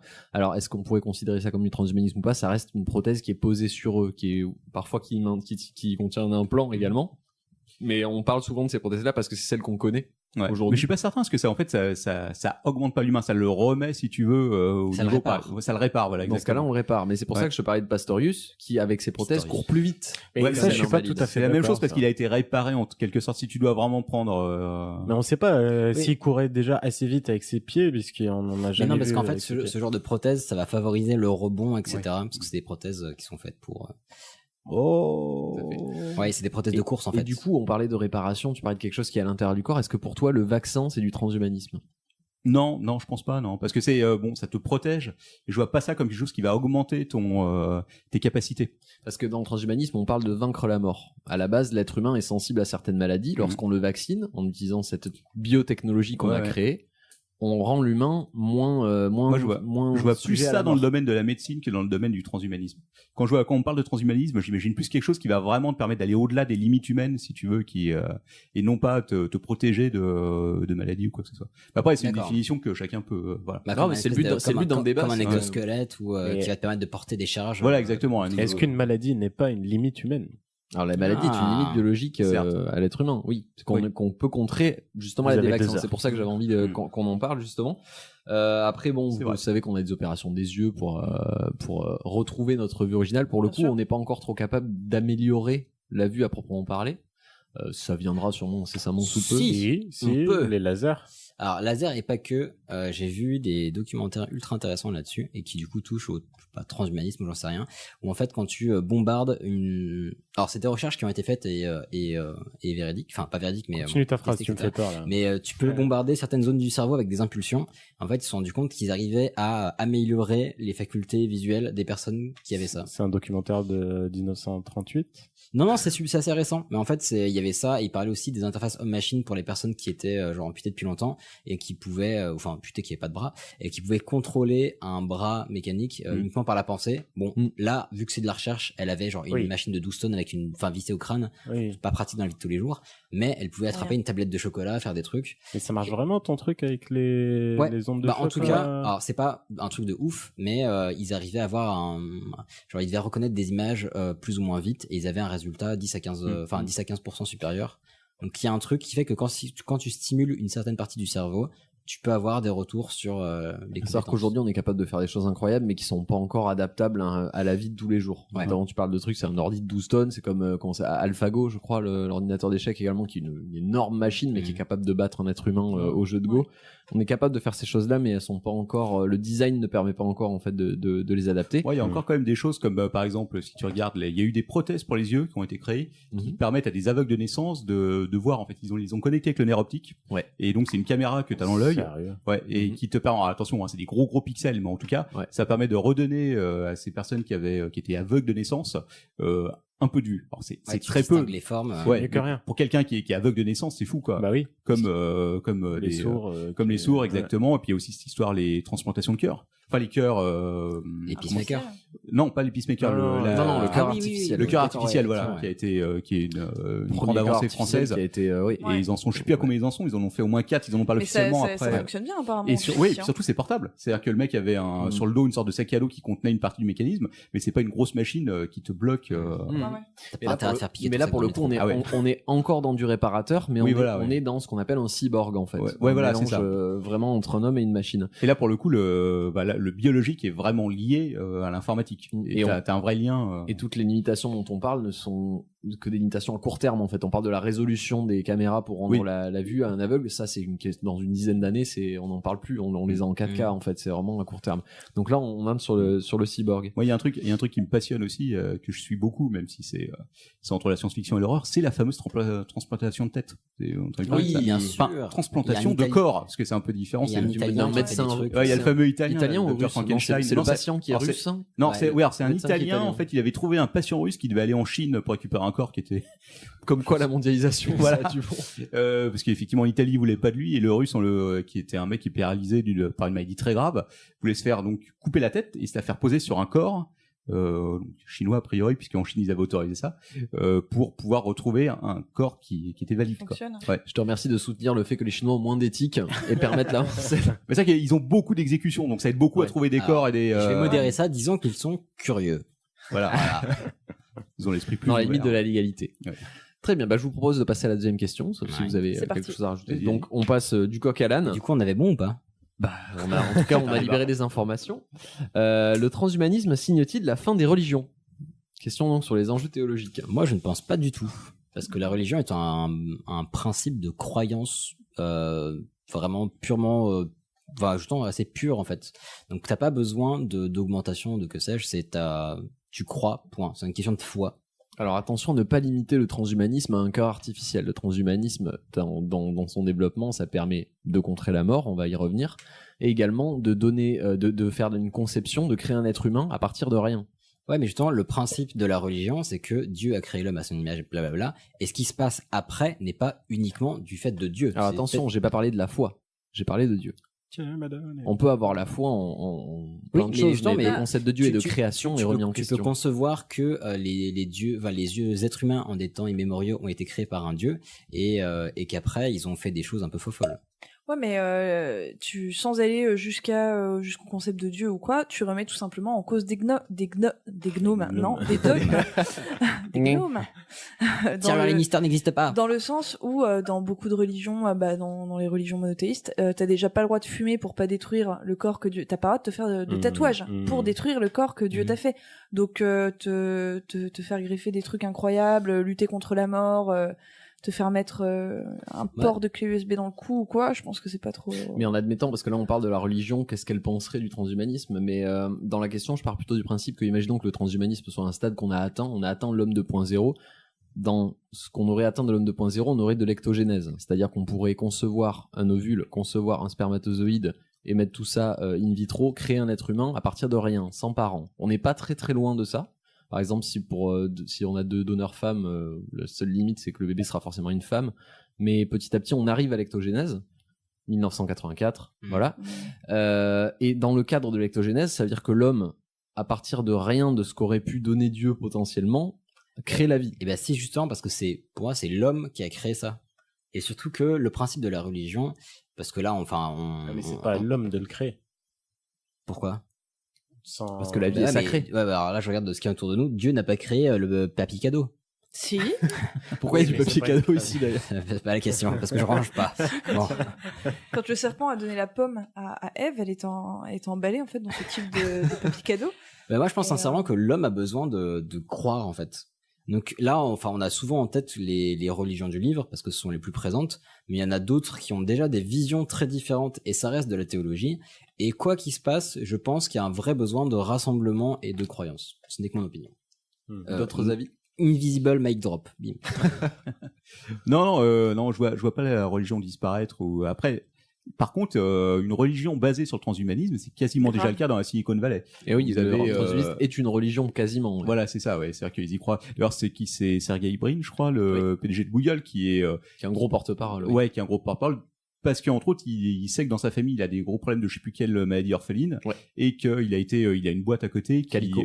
C'est ça qui donc je crois décode les ADN ou le but général de la boîte c'est de vaincre la mort en fait, d'augmenter l'espérance de vie. Après ils le font de plein de manières différentes. Ouais. Et pour le coup, c'est vrai que bon après moi je suis pas croyant, mais tu remplaces en quelque sorte Dieu puisque tu peux tout. Voilà, pour ces personnes qui croient vraiment à fond dans le transhumanisme, au point de se dire que peut-être qu'un jour elles pourront être immortelles. Tu dépends seulement de toi-même. Tu as créé toi-même l'intégralité de ton. Après, le but étant que pas qu'un transhumaniste ait argumenté envers une personne religieuse de est-ce que Dieu existe ou pas, mais qu'est-ce qui nous reste en fait, qu'est-ce qui nous resterait de la religion dans ce cas-là. Mais de toute façon, on n'ira pas trop plus loin sur ce débat-là, c'était Histoire 2. Allez, c'est toujours plaisir. On va pas résoudre la question aujourd'hui. D'ailleurs, il y a aussi donc ensuite, le conflit israélo-palestinien. Non, je déconne. Non, il y a aussi la cryonie, c'est une tendance de fond, ça. Oui. J'avais fait un dossier dessus aussi il y a longtemps. C'est le fait de, une fois que tu es mort, de pouvoir se faire conserver toi-même, tu te fais des fois cryoniser, voilà, pour éventuellement pouvoir être ressuscité ou guéri une fois que tu seras et à tel point qu'il y a Hibernatus, quoi. Ouais, c'est Salvador Dali, Futurama. Mais ouais, mais ça va au-delà de ça parce qu'en fait le vrai problème c'est que bon, il y a des boîtes qui sont spécialisées là-dedans, donc ils ont des sortes de fermes dans lesquelles ils ont ils conservent les têtes ou les corps de façon ad vitam aeternam pour pouvoir plus tard éventuellement les ressusciter. Mais il y a des personnes qui sont atteintes de maladie, qui veulent en fait aller au-delà, pas seulement être conservées après leur mort, mais qui veulent qu'on puisse les poser en une sorte de stase, qu'on puisse les congeler au moment où elles sont encore vivantes de façon à avoir le maximum de chance. Oui, il n'y a pas une adolescente qui avait demandé ça, tout à fait. qui était en débat contre ses parents là-dessus ou quoi. Je sais plus si elle a gagné ou pas. Mais je crois qu'elle a gagné. Ouais, c'est ça. Il me semble. Et donc du coup, c'est vraiment être congelé vivant. Voilà, c'est ça, quasiment. De façon à avoir un maximum de chances de pouvoir être. J'y reviens, mais c'était le cas de Salvador Dali aussi, hein, qui voulait être congelé vivant, justement pour qu'on conserve son génie, sa moustache. Et il y a aussi un côté je pense que pour les proches, si tu veux, c'est dire, elle est peut-être pas morte en fait. Peut-être qu'elle est vivante et donc c'est. C'est un espoir qui est fou. Ouais. Et puis alors ça palpe parce que c'est des sociétés qui gagnent de l'argent. Oui. J'en profite pour vous recommander Demolition Man pour ceux qui l'ont pas. Oui, bien sûr. Voilà. Un classique. Merci de ton soutien. Ok, je vous propose de passer au point suivant. Oui. Allez. Je peux juste me permettre de faire un point fromage qui est en train de fondre dramatiquement. Mais on a les mêmes têtes que le fromage. Je pense. Ouais. Je vais me sacrifier en prendre 2 morceaux. J'apprécie ton intervention, Ias. Désolé, on vous mettra une petite photo, mais c'est c'est assez dramatique. On souffre pour vous, messieurs dames. En vrai, le morbier est bon. Un peu fondu, ça. Ouais, il a chaud, mais il est bon. Pardon. Là, on est à la limite du point raclette. Du coup, désolé pour l'intervention. Ah ben, je t'en prie. Donc, question numéro 3. Le fromage fondra-t-il ? Pourquoi et comment être immortel ? Moi, est-ce que ça vaudrait la peine d'être immortel ? Comment est-ce qu'on pourrait y arriver ? Moi, j'ai une réponse bêtement. Tu deviens fou. Justement, j'ai une réponse bêtement personnelle, mais par curiosité. Par curiosité et optimisme. Parce que un de mes plus grands malheurs, c'est de ne pas pouvoir tout découvrir, tout comprendre, tout maîtriser. C'est très bête, ça ne me ronge pas non plus au jour le jour, détendez-vous. Mais j'adorerais pouvoir découvrir toutes les langues, tous les arts, tous les sports, tous les arts martiaux, toutes les sciences, et puis les maîtriser, et puis du coup créer d'autres choses. Et parce que ça sera un kiff monstre. C'est-à-dire que t'as placé tous les arts martiaux, donc t'as un petit fantasme de. Non, mais tu sais pas juste de Matrix quand même. Par exemple, pour pouvoir tous les connaître et les comparer, mieux les comprendre, voir les choses avec du recul, ça serait fou. Bon, au bout de quelques millions d'années, tu te fais chier, mais au pire, tu crées. Ça fait sens. Pour la manière de faire, ce qui fait qu'on meurt, c'est la dégénérescence de nos cellules. Il y a plusieurs phénomènes. Je rentrerai pas dans les détails. Je vous laisserai lire là-dessus. Elodie n'est pas là pour nous expliquer le phénomène ce soir, qu'elle connaît très bien. Mais du coup, tu dis ça parce qu'elle est vieille. Oh. Non, Elodie, on déconne. Tu parles meilleur. Mais en effet, le but serait de stopper ces mécanismes-là. Donc techniquement, encore une fois, c'est faisable. On est à moins d'une centaine d'années d'être technologiquement capable de le faire. Mais est-ce que ça vaut le coup ? C'est là la grande question. Oui. Ça pose plein de problèmes. Déjà, ne serait-ce qu'en termes de surpopulation. Oui. Si tu imagines ce que ça donnerait si plus personne ne mourait, quoi. Donc en 3 générations, tu seras en train de marcher les uns sur les autres. Du coup, fatalement, on ferait plus d'enfants non plus. Ouais, enfin, ça empêcherait pas ça empêcherait pas la population de vouloir faire des enfants malgré tout et. Ça sera un mélange d'Asimov 1984 et putain la série anglaise très sympathique. Black Mirror, je sais pas. Non, merde, série anglaise avec une BD là. Ah oui. Oui. Je vois ce que tu veux. Ce que tu veux dire. Très bien. Bon. Non mais bon, ça serait quelque chose. J'imagine que ce serait quelque chose qui serait réservé une fois de plus aux très très riches, quoi. Oui, forcément. Ce serait pas. C'est un des plus gros problèmes de toutes ces théories transhumanistes, c'est les inégalités sociales. C'est pour ça que ceux qui bossent le plus dessus, qui y croient le plus, c'est dans la Silicon Valley, c'est souvent les personnes qui sont. Ils ont un peu de sous. Ça sera peut-être remboursé par la Sécu, qui sait. Mais dans les SF, c'est très souvent abordé et effectivement, c'est un des plus faciles à citer et un des seuls que je connaisse. Mais Asimov évoquer la question à un moment où, c'est pas un gros spoil, mais il y a un moment dans un des bouquins où il y a, mettons, un super ordinateur qui qui du coup est tellement loin de l'intelligence humaine qui va régir régir c'est ça, oui c'est ça, on va dire toute l'existence sur Terre en fait. Il va dire combien de personnes il doit y avoir à tel endroit, qu'est-ce qu'ils doivent cultiver comme ressources, qu'est-ce qu'ils doivent manger pour que leur bonheur soit optimal. Donc c'est que s'il y a trop de population, ça va baisser. Alors là, on se rapproche plus de la singularité que de notre sujet de transhumanisme. On va peut-être pas parler de la singularité aujourd'hui parce que ça étendrait un peu trop le sujet. Pardon. Ce qui est intéressant par rapport à ce débat d'immortalité, c'est qu'il y a des sondages qui ont été faits à ce niveau-là, et la réponse qui ressortait le plus, c'était pas que lorsque les gens leur posaient la question, c'était pas que eux voulaient être immortels, c'est qu'ils ne voulaient pas perdre leurs êtres chers. Donc ils voudraient offrir l'immortalité, mais pas l'avoir pour eux. Tu veux dire que je suis égoïste? Oui. Non, parce que être immortel, ça veut aussi vouloir dire effectivement perdre tous les gens que tu connais, et te retrouver seul au bout d'un moment. On va pas parler d'Highlander, ça va un peu loin. Mais c'est vrai, mais ils laissent faire chier. Bah ouais. Et après, t'as la flemme de te faire des nouveaux copains parce que tu sais que tu vas les perdre.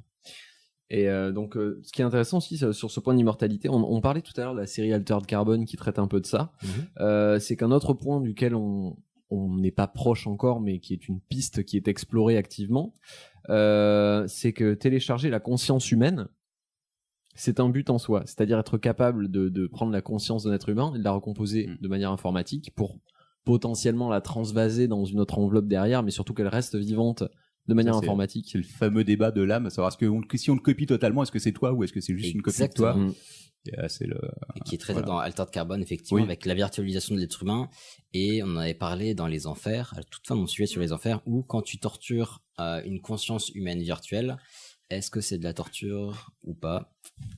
En tout cas, il faut savoir que c'est un projet qui a été mené par une boîte qui s'appelait le projet Blue Brain aux États-Unis. Aujourd'hui, c'est traité par 2 sociétés. Donc, on a aux États-Unis le Brain Activity Map Project, et en Europe, on a le projet Human Brain, qui sont 2 projets qui travaillent justement au fait de télécharger la conscience de l'être humain de Hicham. Qu'est-ce que tu fais? Il fait plus frais.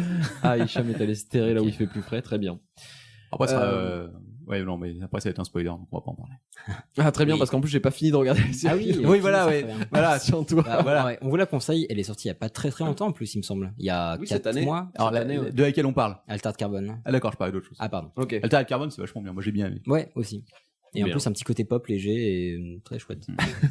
Très bien. 4e question, courage, on en voit le bout. Ouais, chaud. Alors, celle-là, c'est, je pense, une des plus intéressantes, on va dire. Le transhumanisme, est-ce que fatalement ça deviendra un eugénisme? Est-ce que la question est claire pour tout le monde? Ouais. Oui. Mais je pense que oui. Hein. Alors, faut savoir que typiquement aujourd'hui, on peut séquencer facilement un ADN. On peut lire l'ADN, notamment par rapport à une femme enceinte, pour savoir quels sont les gènes de l'enfant, et donc éradiquer des maladies. Par l'avortement. Notamment, c'est le cas de la trisomie 21 qui a énormément réduit en fait. On a quasiment aujourd'hui supprimé la trisomie 21. Alors, est-ce que c'est une bonne ou une mauvaise chose? C'est difficile à dire. Mais surtout, est-ce que c'est un eugénisme? C'est-à-dire que de choisir qu'un enfant naisse ou pas parce qu'il a une maladie, à choisir la couleur de ses yeux et la couleur de ses cheveux et machin. Ouais, t'es plus très loin quoi. La frontière est fine. Je vois pas ça comme du transhumanisme en tant que tel en fait. Le fait de choisir la génétique de son enfant. Pour moi, on reste dans la biologie. On reste dans le fait de. Ça, c'est de l'eugénisme. Mais pour moi, justement, s'il y a transhumanisme, je pense qu'il y aura eugénisme parce qu'on va tellement. Enfin, il y a la notion de contrôle fric, on va se dire. Oui, non, mais de toute façon, tu vas vers cette tendance. À savoir que si tu veux ne jamais être malade, si tu veux avoir des personnes qui sont parfaites, forcément, tu vas tomber sur le fait de sélectionner dès la naissance, enfin, avant la naissance. Ouais. Et puis en plus, il y a un truc, alors je sais pas si tu veux l'aborder après, mais je pense à quelque chose, c'est que là, on parle de transhumanisme et d'eugénisme, donc potentiellement éradiquer ceux qu'on considère comme biologiquement inférieurs. Mais est-ce qu'on peut pas aussi imaginer un asservissement des biologiquement inférieurs? Ça faisait partie du point, c'est-à-dire que quelle place y aurait-il pour un humain 1.0 dans un monde où il y aurait de plus en plus d'humains 2.0? Bah même avec un 2.0, imaginons que tout le monde ait une puce et regarde ton identité biologique. Si on considère que biologiquement t'es une sous-merde, et ben tu seras au service des gens qui sont, on va dire, plus résistants biologiquement, et ça pourrait être une société de la jungle. Ouais, une société bien chum. Alors pour moi, dans cette définition-là, tu serais carrément pas né en fait. Bah, ce que je me dis, c'est que pas forcément justement. C'est la période de transition, si tu veux, entre le moment où tout le monde. Peut-être qu'ils vont vouloir de la main d'œuvre pas chère et pas bosser et laisser ceux qui ont une biologie pourrie bosser. Ou sinon, on vous tue avec la puce. Bim. Voilà. J'ai des idées pourries, mais je vous dis que quelqu'un de bien normalement. C'est possible. Et c'est pas un sujet tout rose, hein. Très bien. On va, parce que quand même, je commence à prendre beaucoup de temps. Je voulais passer sur le dernier point que je trouvais le plus intéressant, c'est comment s'y préparer à l'avènement de ces technologies, de ces choses qui vont arriver en fait. Le suicide. J'avais plusieurs axes, à savoir l'école, le travail, la politique et la morale. Notamment à l'école, l'idée que j'avais en tête, c'est à l'heure qu'il est, j'ai pris l'exemple du métier de radiologue. Aujourd'hui, un radiologue, c'est un métier qui est très bien payé. Et pourtant, une machine est capable d'effectuer le travail d'un radiologue 300 fois plus vite et mieux qu'un radiologue humain. Et c'est le cas pour pas mal de métiers différents. Et encore aujourd'hui, ça va, mais d'ici quelques dizaines d'années, ce sont des métiers qui vont disparaître. Tous les métiers d'analyse. En fait. Pardon ? Radiologue, c'est un boucher de jobs en fait. Ça le deviendra. Alors, c'est là que je vous invite à aller regarder sur YouTube une conférence qui s'appelle Designer cherche IA empathique, qui est très sympathique. Et là, du coup, ça traite plus du principe d'IA que du principe d'augmentation. Je sais pas si c'est proche ou pas, mais il dit en fait, voilà, il y a des IA qui arrivent, qui vont automatiser des choses, qui vont pouvoir, entre guillemets, qui ne se voit pas à l'audio, mais faire le travail de designer. Donc, est-ce que les designers vont perdre leur travail parce qu'on peut générer des interfaces les plus logiques, etc. N'hésitez pas forcément. Je vous invite à regarder cette présentation parce qu'elle est vraiment très très chouette. Donc, je vais pas vous la spoiler, mais le combat de beaucoup de pro IA, c'est que l'IA doit servir à libérer du temps aux êtres humains pour réfléchir aux vrais problèmes en fait. Donc, l'IA va permettre d'effectuer des tâches et l'augmentation aussi, potentiellement aussi. Pour justement, en fait, l'intérêt du radiologue, c'est qu'il va pouvoir passer outre les données qu'il reçoit et réfléchir à d'autres choses, etc. Tu viens de me donner une transition toute trouvée, parce que le deuxième point, c'était la politique. Et libérer du temps, c'est un gros problème, en fait, pour beaucoup de monde, puisqu'on en a déjà parlé, il me semble, mais idéalement, au jour d'aujourd'hui, ça se dit pas, je suis désolé, on devrait travailler pas plus de 15 heures, en fait, par semaine. Et au niveau politique, on a des politiques qui sont pas du tout dans cette optique-là, de travailler en commun avec l'intelligence artificielle, avec ce genre de technologie pour changer la condition de l'être humain. Or, ça devrait être le cas si on veut s'en sortir. Et donc, politiquement, ce que j'ai noté moi personnellement, c'est qu'il faudrait envisager de réorienter son vote politique vers des représentants qui comprennent un petit peu ce qui se passe dans les enjeux technologiques. Parce que là, on c'est mal parti. Bah oui, on va voter pour personne. Parce que là, on sort un petit peu du clivage droite-gauche. En ce moment, on sent que ça commence à se barrer. Mais pour moi, dans le futur, on aura une opposition entre des bioconservateurs et des transhumanismes. Et des transhumanistes, pardon. Je pense que ce sera le spectre politique dans 50, 60, 70 ans. Comme dans le futur. Typiquement, oui, mais ça me paraît réaliste quand on voit les enjeux qu'il y a aujourd'hui. Non, mais bien sûr. Mais ils ont eu beaucoup de très bonnes idées. Et encore une fois, c'est pas du transhumanisme, mais c'est plutôt le rapport homme-robot. Je conseille 1000 fois le cycle des robots d'Asimov, qui, moi, m'a beaucoup surpris. J'avais un a priori négatif à la base, mais j'ai adoré, parce qu'il y a une énorme composante socio dans le bouquin, et le rapport entre l'humain, la machine, etc. Parce que ça pose le problème de la prise de décision par des robots. Savoir perdre une partie de ta prise de décision, il a laissé une intelligence artificielle qui est peut-être plus intelligente que toi, qui va réussir à mieux régler les problèmes que toi, mais tu perds le contrôle dessus. Et c'est toute la question sur ce type de problème, quoi. Et puis il y a une question d'ego aussi, de se dire, putain. Oui, évidemment. Est-ce que quelqu'un a quelque chose qu'il voulait caler avant la fin de ce débat ? Ah, c'est bon, j'ai tout dit. C'est quoi qui fait frais ? Ouais, je suis très content que tu t'intéresses à ce genre de sujets qui vont définir ton avenir. J'espère que tu ne comptes pas faire des gosses, enfoiré. Donc, juste pour terminer, à lire 3 petits bouquins que j'avais du coup lu récemment pour développer un petit peu ce débat-là, qui sont intéressants. Il y en a un qui est très très accessible, qui s'appelle Le transhumanisme en 12 questions, qui est écrit par Laurent Alexandre et Jean-Michel Bernier, et qui est en fait un débat entre un chercheur et un philosophe sur le sujet, donc chaque question est traitée par les deux. On a ensuite L'humain augmenté de Edward Klein-Peter du CNRS, et pour terminer, Demain les post-humains, qui est pour le coup vraiment philo-socio à fond, de Jean-Michel Bernier, du coup, qui traite plutôt des questions philosophiques derrière. Donc là, avec ces 3 bouquins, vous avez vraiment un spectre scientifique, philosophique et une confrontation des deux, donc ça vous permet d'avoir un aperçu un peu général de tout ça. Cool. Voilà. Merci. Merci. Bah merci, top. Et vous voyez qu'il y a des pures préparations de sujets quand même, hein. Ouais. Pas mal de sources, de bouquins. Ah ouais, j'ai écrit 5 questions, c'était. Non, c'est la recherche qui compte. Exactement. L'illusion de recherche en tout cas. Non, mais en plus t'as donné des bonnes sources, c'est chouette. Et puis bah en plus on teste des nouveaux formats comme ça, donc c'est parfait. Tout à fait. Allez, du coup je propose de pas vous trop faire patienter dans ce four oui. studio. Allons-y. Alors vous êtes prêts ? C'est l'heure du diplomate à l'anglaise. Mais attendez, vous êtes interprète ou diplomate? C'est vraiment le traditionnel diplomate à l'anglaise? Absolument. J'ai obtenu l'immunité du procureur. L'immunité, c'était ta récompense. Alors, comme vous l'avez compris, on va parler de diplomate, de diplomatie et d'immunité diplomatique. Alors, je vais essayer de pas passer trop de temps parce que là, on fond comme ce fromage comme le Morbier, qui brille de mille feux. Alors déjà, pour vous, qu'est-ce que c'est qu'un diplomate? Quelqu'un qui a une plaque d'immatriculation verte? Pas que. C'est quelqu'un qui va négocier quelque chose pour les intérêts soit d'un pays, soit d'une entreprise. Voilà. Pour les relations des deux pays en même temps. Relations entre. Moi, j'ai fait plus simple. C'est quelqu'un qui exerce la diplomatie. Voilà. C'est pas mal. Ça me fait plaisir. Allez, on ferme, tout le monde dehors. Je fais général, c'est la vulgarisation. Donc, ce que j'entends par diplomatie, c'est donc politique, interaction avec d'autres pays. Ça peut avoir bien d'autres aspects. Et donc, pour faire ça correctement, je parle vraiment de la diplomatie politique inter-État. Donc, l'État va engager des personnes avec une bonne formation politique, premièrement, mais également une étude très poussée de culture étrangère. Et donc, pas uniquement la langue. C'est vraiment quelqu'un qui doit connaître en profondeur l'autre culture. Ça, c'est la théorie. Oui. Alors, quand j'ai vu une nomination de Trump sur certains diplomates, c'était chaud, quoi. Ouais. Et alors, il y a beaucoup de choses que je vais citer où ça sera de la théorie. Oui. Bien d'accord. Donc, il peut y avoir des spécialistes de l'Espagne, d'Amérique du Sud, du Groenland. Enfin, chacun va avoir sa petite spécialité. De la Flavonie. En toute logique. La Flavonie, mais bien sûr, fier d'être flavelon. Voilà, pour les belles références. Donc, à quoi vont servir ces connaissances, encore en théorie? Donc, déjà, à premièrement, éclairer son pays sur la lecture des événements qui vont se dérouler à l'étranger et ou à donner un avis d'expert sur une décision à prendre, et aussi à représenter son État dans son propre pays ou à l'étranger. Donc ça, c'est une notion qui est super importante. C'est que les diplomates, c'est une personnification de l'État. Il va le représenter, il porte la voix de l'État, il parle en son nom et il reçoit les messages en son nom. Et ça, c'est super important. Et dangereux. Dangereux, non, pour lui, oui, pour sa vie. Mais sinon, ça, en l'occurrence, c'est un gros poids porté sur les épaules. Voilà, donc ce truc-là. Donc dans un autre pays, donc quand un diplomate va travailler dans un autre pays, il va avoir 3 grands types de représentation de l'État. Est-ce que vous les connaissez d'ailleurs? Non, aucune idée. Vous en avez forcément entendu au moins 2.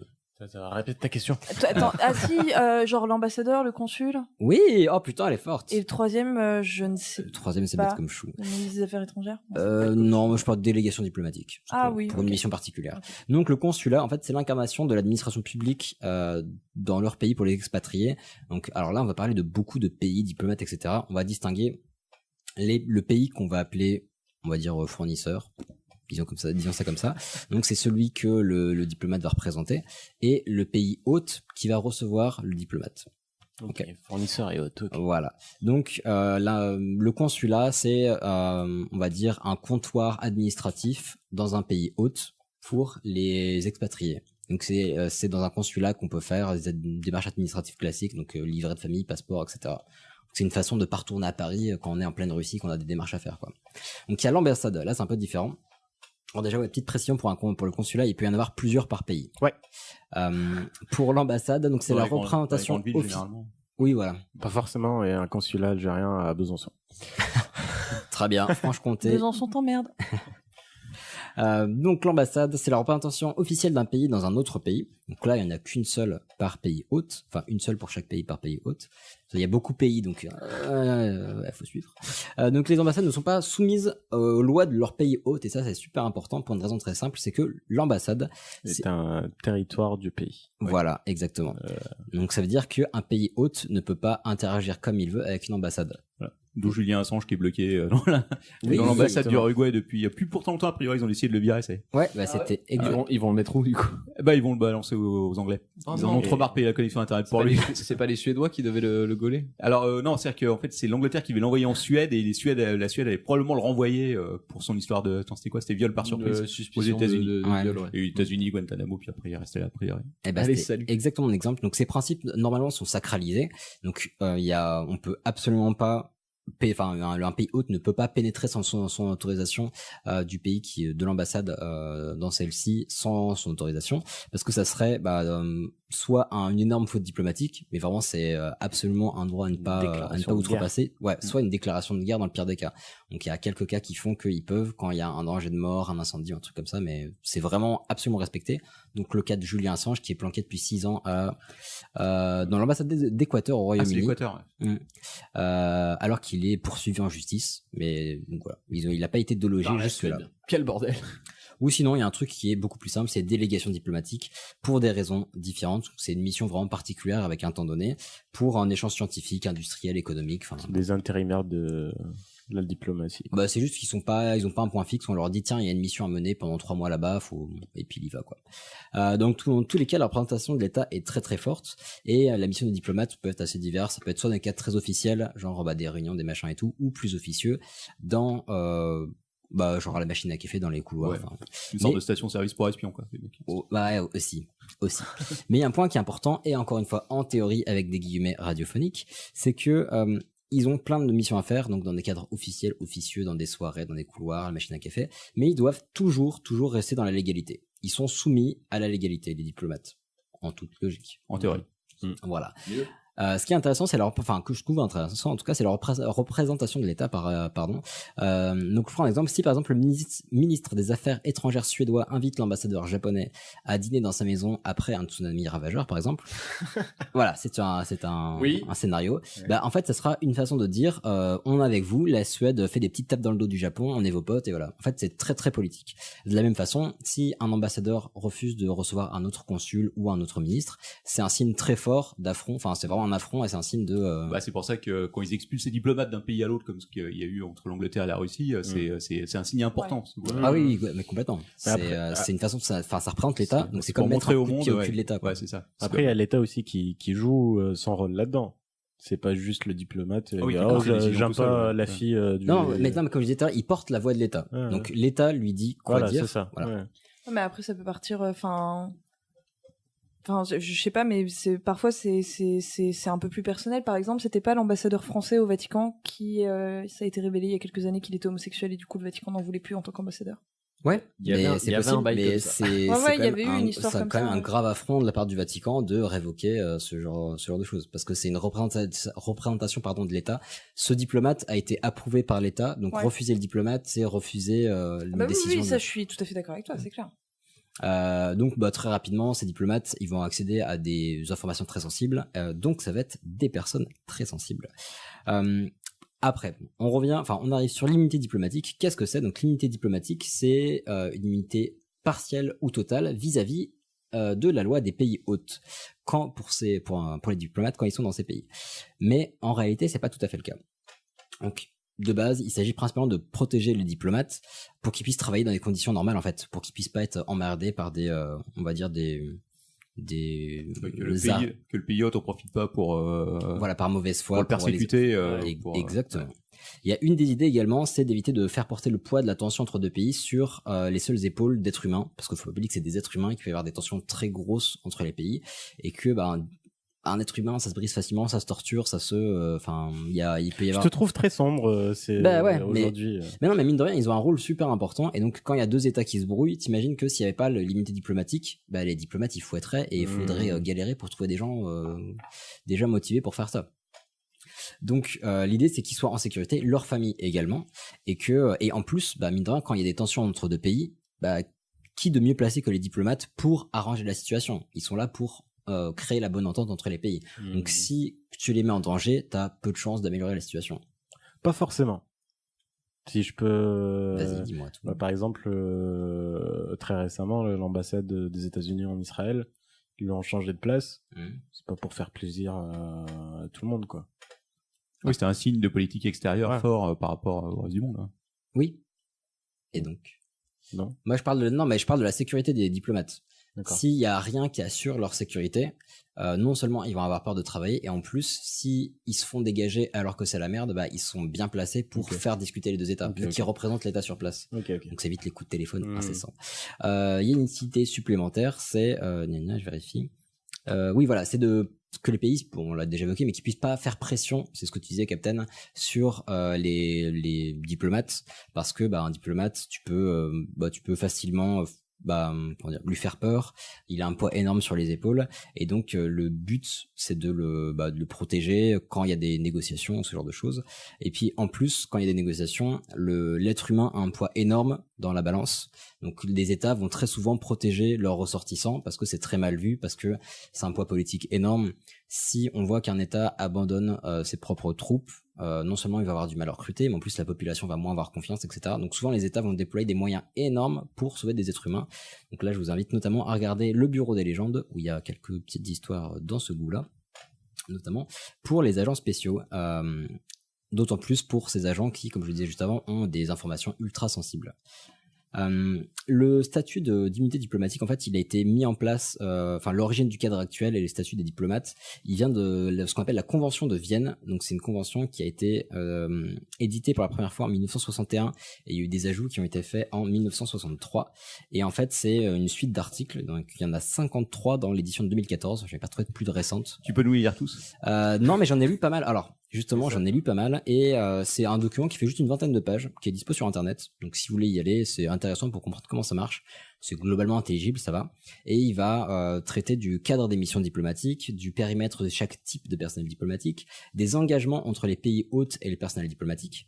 Donc par exemple, même en cas de guerre, un pays hôte qui a signé cette convention s'engage à fournir un moyen d'extradition pour les diplomates pour qu'ils puissent rentrer en sécurité. Sois pas coincé dans l'ambassade. Voilà, donc ça aussi c'est important pour... Pendant 6 ans. Ouais, mais, parce que c'est aussi l'histoire du droit d'asile. Quand tu rentres dans une ambassade, tu peux demander le droit d'asile. Ouais. Ce qui est le cas d'Assange. J'ai toujours rêvé de rentrer dans un truc en ouvrant la porte en claquant et en criant droit d'asile. Ouais. Alors ça dépend où tu vas, tu risques d'être à Notre-Dame, c'est ça avant. Hein. Ouais. Voilà. Donc comme je dis, le document est disponible et c'est pas très long, pas trop galère à comprendre et ça peut être cool. À l'heure actuelle, il y a 196 pays qui ont signé cette convention et ils s'engagent à, ce qui est intéressant, à respecter tout parti. Donc il y en a certains ils sont pas obligés de tout respecter. Ouais, certains ont émis des réserves ou des objections sur certaines parties et la France fait partie de ces pays-là. Ah ouais. Ouais. Donc sur le document, on voit qui accepte totalement, qui accepte avec réserve, qui fait des objections. J'ai pas trouvé sur quoi la France avait émis des réserves, mais c'est pas sur un article en particulier ou non, on voit juste la liste des signataires et si objection ou non. En tout cas, je vous avoue que j'ai pas cherché les objections. Oui, non, ouais. Et alors justement, on va pouvoir. Alors donc, que couvre l'immunité diplomatique? Pardon, je regardais mes notes. Désolé. Je vais en parler rapidement. Donc, que couvre l'immunité diplomatique? Est-ce que c'est open bar ou pas? Genre, est-ce que tu fais ce que tu veux? Alors déjà, il n'y a pas de droit de perquisition ou de consultation des locaux diplomatiques, consulats, ambassades, etc. Des correspondances officielles, des véhicules de fonction, de bien d'autres choses. La fameuse valise diplomatique aussi. Voilà, j'y viens exactement. Donc le cas particulier de la valise diplomatique, donc c'est une valise qui a un objectif précis, elle doit passer d'une personne à l'autre dans le cadre d'une mission. Tout ça doit être bien défini, identifié par des personnes autorisées, etc. Et cette valise, en fait, elle peut passer les douanes sans fouille, sans rayon X. C'est comme ça qu'il y avait de l'alcool et du porc en Arabie Saoudite. Et du fromage dans pas mal de pays aussi, genre aux États-Unis. Ah, elle peut passer sans rayon, oui, plein de coke, etc. Ouais. Plein de choses. Mais donc elle peut passer sans rayon X, sans douane, etc. À moins qu'il y ait de très très très forts soupçons du fait qu'elle contienne des choses qui ne concernent pas la mission. Donc du porc potentiellement. Ça concerne pas forcément la mission. Je suis pas sûr qu'il y ait beaucoup de missions sur le porc, des missions diplomatiques sur le porc. Non, pas en Arabie en tout cas. Voilà, ça peut être des trafic de drogue, etc. Par contre, il faut venir avec des bonnes preuves, parce que pour qu'un pays autorise ça, faut venir armé, quoi. Qu'on parle de valise, mais en fait, ça peut être n'importe quoi. Ça peut être, généralement, il y a des gros sacs aussi, genre des sacs postaux, c'est pas forcément. Oui, c'est pas limité en taille ni en voilà. Ça peut pas être un container non plus. Ils font pas comme quand tu vas embarquer dans l'avion, ils prennent pas la mesure de ton bagage. Non, pas là. Je pense que t'es un peu tranquille. Ouais. Et alors, vis-à-vis des crimes et des délits, parce qu'en fait, avant de faire ce sujet, je me suis toujours demandé qu'est-ce qu'ils avaient le droit de faire et pourquoi il y en a qui déconnaient et pourquoi c'était pas plus le zbeul pour d'autres. Donc il y a une petite injustice à ce niveau-là. Si on prend le cadre des consuls, des ambassadeurs plus leur famille, toujours leur famille avec. Donc il y a toujours leur famille avec. Eux, c'est impossible, ils peuvent pas être arrêtés ou détenus, donc il n'y a pas de garde à vue possible, rien. Donc s'ils font un crime, un délit, n'importe quoi, il peut rien leur arriver, ils repartent tranquilles. Pour le personnel administratif et technique des ambassades plus leur famille, donc c'est pareil que pour les ambassadeurs et les consuls. Quand on dit personnel technique, ça peut être un administrateur système, ça peut être à peu près n'importe quoi. Ouais, n'importe qui vient du pays. Un homme de ménage, ça peut être vraiment. Je me permettrai une virgule de vraie vie, mais j'ai eu l'occasion de connaître plusieurs enfants de diplomates. Ils étaient insupportables. Mais oui, parce qu'ils étaient sûrs de pas être arrêtés. C'est ça. Vraiment, sûrement les pires personnes que j'ai rencontrées de ma vie. On leur passe pas le bonjour. Et par contre, pour les fonctionnaires du consulat, eux, ils se font bien avoir, puisque eux, ils peuvent être arrêtés ou détenus s'il s'agit d'un crime grave. Bon, ils se font bien avoir en vrai, non, parce qu'ils ont juste à respecter la loi, quoi. Donc ça va. À qui ça s'applique? Déjà aux diplomates, aux consuls, aux ambassadeurs, aussi au personnel administratif et technique, comme on en a parlé, et à leurs familles proches. Donc ça fait pas mal de monde, mine de rien, et c'est pour ça qu'il y a souvent des dérives. Ce qui est important, c'est que cette immunité, elle s'applique pas qu'aux diplomates elle ne s'applique qu'aux diplomates qui sont détachés dans un pays hôte pour une mission. Donc ils peuvent pas faire n'importe quoi dans n'importe quel pays. Donc par exemple l'affaire Strauss-Kahn, il a essayé de faire valoir son immunité diplomatique, il était pas du tout là-bas pour une mission, et il s'est fait. Si tu vas en vacances dans un autre pays, t'es niqué quoi. Ouais, exactement. Donc voilà, c'est pas. Tu peux pas mettre ton pénis dans une valise non plus. Si tu le fais chez toi, tu peux. Si tu t'envoies dans une valise diplomatique. Ouais, mais faut pouvoir son identité, donc faut qu'il y ait quelqu'un qui t'envoie. Il y a un truc à jouer. D'ailleurs, c'est pas impossible que ça ait déjà été fait. Faudra que je vérifie. Honnêtement, ça m'étonnerait pas. Donc jusqu'à où va l'immunité diplomatique ? Ça dépend des pays. Il y a certains pays qui vont beaucoup protéger leurs diplomates, notamment la Russie apparemment. Donc aucune détention, aucune perquisition, enfin les diplomates, en général, donc ils vont pas les faire chier, etc. Oui, là je me trompe, mais il y a des pays qui vont respecter ça absolument, et quoi qu'ils fassent, ils vont les laisser tranquilles, même pour les crimes graves. Et il y a d'autres pays qui vont laisser les diplomates tranquilles pour les petits délits, genre excès de vitesse, on va pas se faire chier avec ça. Par contre, pour certains crimes graves, viol, meurtre, etc., ils vont pas se faire chier avec l'immunité diplomatique, en tôle direct, et il va être jugé comme une personne normale. Encore heureux, quoi. Ouais, mais c'est pas le cas de tout le monde, ça c'est une minorité en fait. C'est ça qui est assez important. Donc pourquoi tout le monde ne peut pas le faire ? Parce qu'il faut pouvoir lever l'immunité diplomatique. Comment on peut la lever ? Il faut faire la demande au pays qui a donné l'immunité diplomatique. Et là, en fait, il y a une sorte de désaveu de la personne, et c'est uniquement quand l'immunité diplomatique est levée que la personne peut être gardée à vue, jugée, etc., mise en prison, Donc voilà, ça veut pas dire que un diplomate peut faire n'importe quoi, il peut buter qui il veut, etc. Normalement, il doit rester dans la légalité, et s'il le fait pas, le pays qui lui a donné son immunité peut décider de la lever. Ou peut-être le rapatrier puis le juger dans son pays d'origine, quoi. C'est aussi une possibilité, et c'est vrai que c'est assez rare parce que, comme on disait, c'est une façon de désavouer son propre choix en fait. Donc politiquement, c'est assez difficile d'arbitrer ce genre de choses. Et puis, comme on disait, quand un État hôte demande la levée d'une immunité diplomatique, il faut venir bien armé avec des bonnes preuves, parce que c'est très rare que ça se fasse. Donc pour faire en sorte que le pays en face le fasse. Oui, surtout qu'il peut avoir des secrets, j'imagine. Chaque agent diplomatique a des choses qui doivent être confidentielles, quoi. Ouais, certainement. Et puis ils veulent pas qu'il en profite. Oui, c'est ça. Donc, pour conclure rapidement, c'est un problème qui est assez complexe. Donc, en théorie, un diplomate en mission pourrait faire n'importe quoi. Il pourrait drifter sur le périph' à tout va, ou sur la place de l'Étoile, et faire des délits, voire des crimes tous les jours. Mais force est de constater que c'est quand même assez rare. Il y a quelques dérives, des mecs qui ont dealé de la drogue, des crimes, des meurtres. Il y en a effectivement. Il y avait une histoire comme ça en Israël, il y a pas très longtemps. Un diplomate français qui avait, je crois, qui avait transféré des armes, fait du trafic d'armes par la mallette diplomatique. Bien vu. Oui, il y a quelques mois. Ça me dit quelque chose. Ouais, j'ai pas vu passer moi. Mais... Avec la bande de Gaza, je crois. Il avait un deal avec des mecs de l'autre côté. Il transportait via une voiture diplomatique des armes à feu qui remontaient de l'autre côté. C'était pas très malin. Oui, non. Effectivement. Et en fait, ce genre de situation est assez rare, parce que le but d'un diplomate, c'est de favoriser les relations amicales entre différents pays. Donc, si un pays qui va, on va dire, envoyer un diplomate quelque part, sait qu'il commet des délits ou des crimes à tout va et le laisse en place sans le rappeler ou sans lever son immunité, en fait, c'est comme une sorte de provocation. C'est-à-dire qu'il sait qu'il fait de la merde, mais il respecte pas le pays hôte pour autant. D'un autre côté, les diplomates sont que des humains et manipulent des informations donc très sensibles, et donc c'est des victimes parfaites en fait pour le harcèlement, parce qu'ils pourraient être arrêtés pour de faux excès de vitesse, pour n'importe quoi, pour du faux trafic de drogue très facilement, avoir une pression, pour être torturés, pour leur soutirer des informations. Enfin, ce ne sont que des humains, donc une cible extrêmement malléable malheureusement. Et donc, je veux dire, sans les conventions de Vienne, sans la convention de Vienne, il pourrait tout à fait s'acharner sur un diplomate étranger, et ce qui fait que le travail serait difficile, il serait plus difficile de trouver des personnes travaillant là-dessus, et ils ont besoin d'un minimum de sécurité et de sérénité pour pouvoir travailler dans de bonnes conditions, sachant qu'en plus, ils peuvent travailler sur des missions assez sensibles. Donc, le but, c'est quand même de faire en sorte que les États s'entendent bien. Et sinon, un petit dernier truc, c'est qu'il y a régulièrement des abus autant du côté des États que des diplomates, et une réforme sur ce statut est régulièrement demandée. Donc ça a été le cas, c'est le cas depuis régulièrement depuis quelques années, mais il s'agit d'un problème qui est assez complexe, parce que entre les intérêts des pays, des agents, la sécurité, c'est assez difficile d'arbitrer. Donc il doit y avoir un statu quo qui fait que personne n'a trop envie de bouger dessus. C'est ça, et surtout il n'y a pas de solution qui est parfaite, donc quitte à avoir une solution qui n'est pas parfaite, en l'occurrence, ça reste en l'état, et ça risque de rester encore un petit moment. Oui. Voilà. Donc nous avons Hicham qui s'est exilé. Il est parti. Une dizaine de mètres de la table. Se rapproche d'une source de fraîcheur. Voilà, vu qu'il fait très chaud, je vous avoue qu'on va, pour notre part, on va arrêter. Enfin, de toute façon, l'épisode touche à sa fin. Oui, bah Voilà. déjà, on a fait le tour. Dans tous les cas, Finalement. nous ne fuyons pas. L'épisode tout ça touche à sa fin. Pas facile à dire. J'ai pas encore fait mon sujet, moi. Non mais voilà, bravo. Donc fin d'épisode, c'était un grand plaisir de te recevoir. Ah mais écoute, c'était un plaisir de venir. Encore Merci une de fois, m'avoir ouais. invité quoi. Bah écoute, tu es toujours le bienvenu. Ton sujet était top en plus. Je te conseille plutôt de venir en hiver pour le coup. Ouais, voilà, on fera ça. Est-ce qu'on caille pas à mort en hiver? Ça va parce non, que franchement, ça va. avec le monde et Ouais. puis il y a un radiateur. Là, le ventilo avec les micros, ça marche pas. Ouais, c'est compliqué, je sais Ouais. ce que c'est. Je connais ce problème-là. Il fait pas si chaud que ça. Hein. Enfin, je veux dire, il fait chaud, mais ça se voit ouais. que t'as l'habitude. Dans la cave, parce que ouais. lui, il est dans la Ouais, cage voilà. d'escalier Ouais, alors qu'il est. j'ai connu pire dans notre cave, honnêtement. Ah, Ok. C'est des très mauvais souvenirs.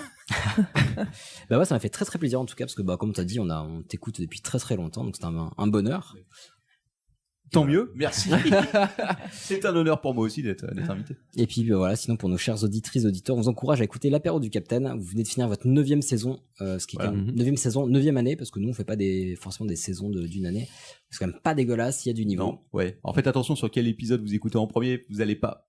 Voilà. Faut tomber sur le bon épisode. Demandez conseil avant. Oui, voilà. Ouais. Envoyez-moi un message par Twitter et me demandez-moi par quel épisode commencer. Et, exactement.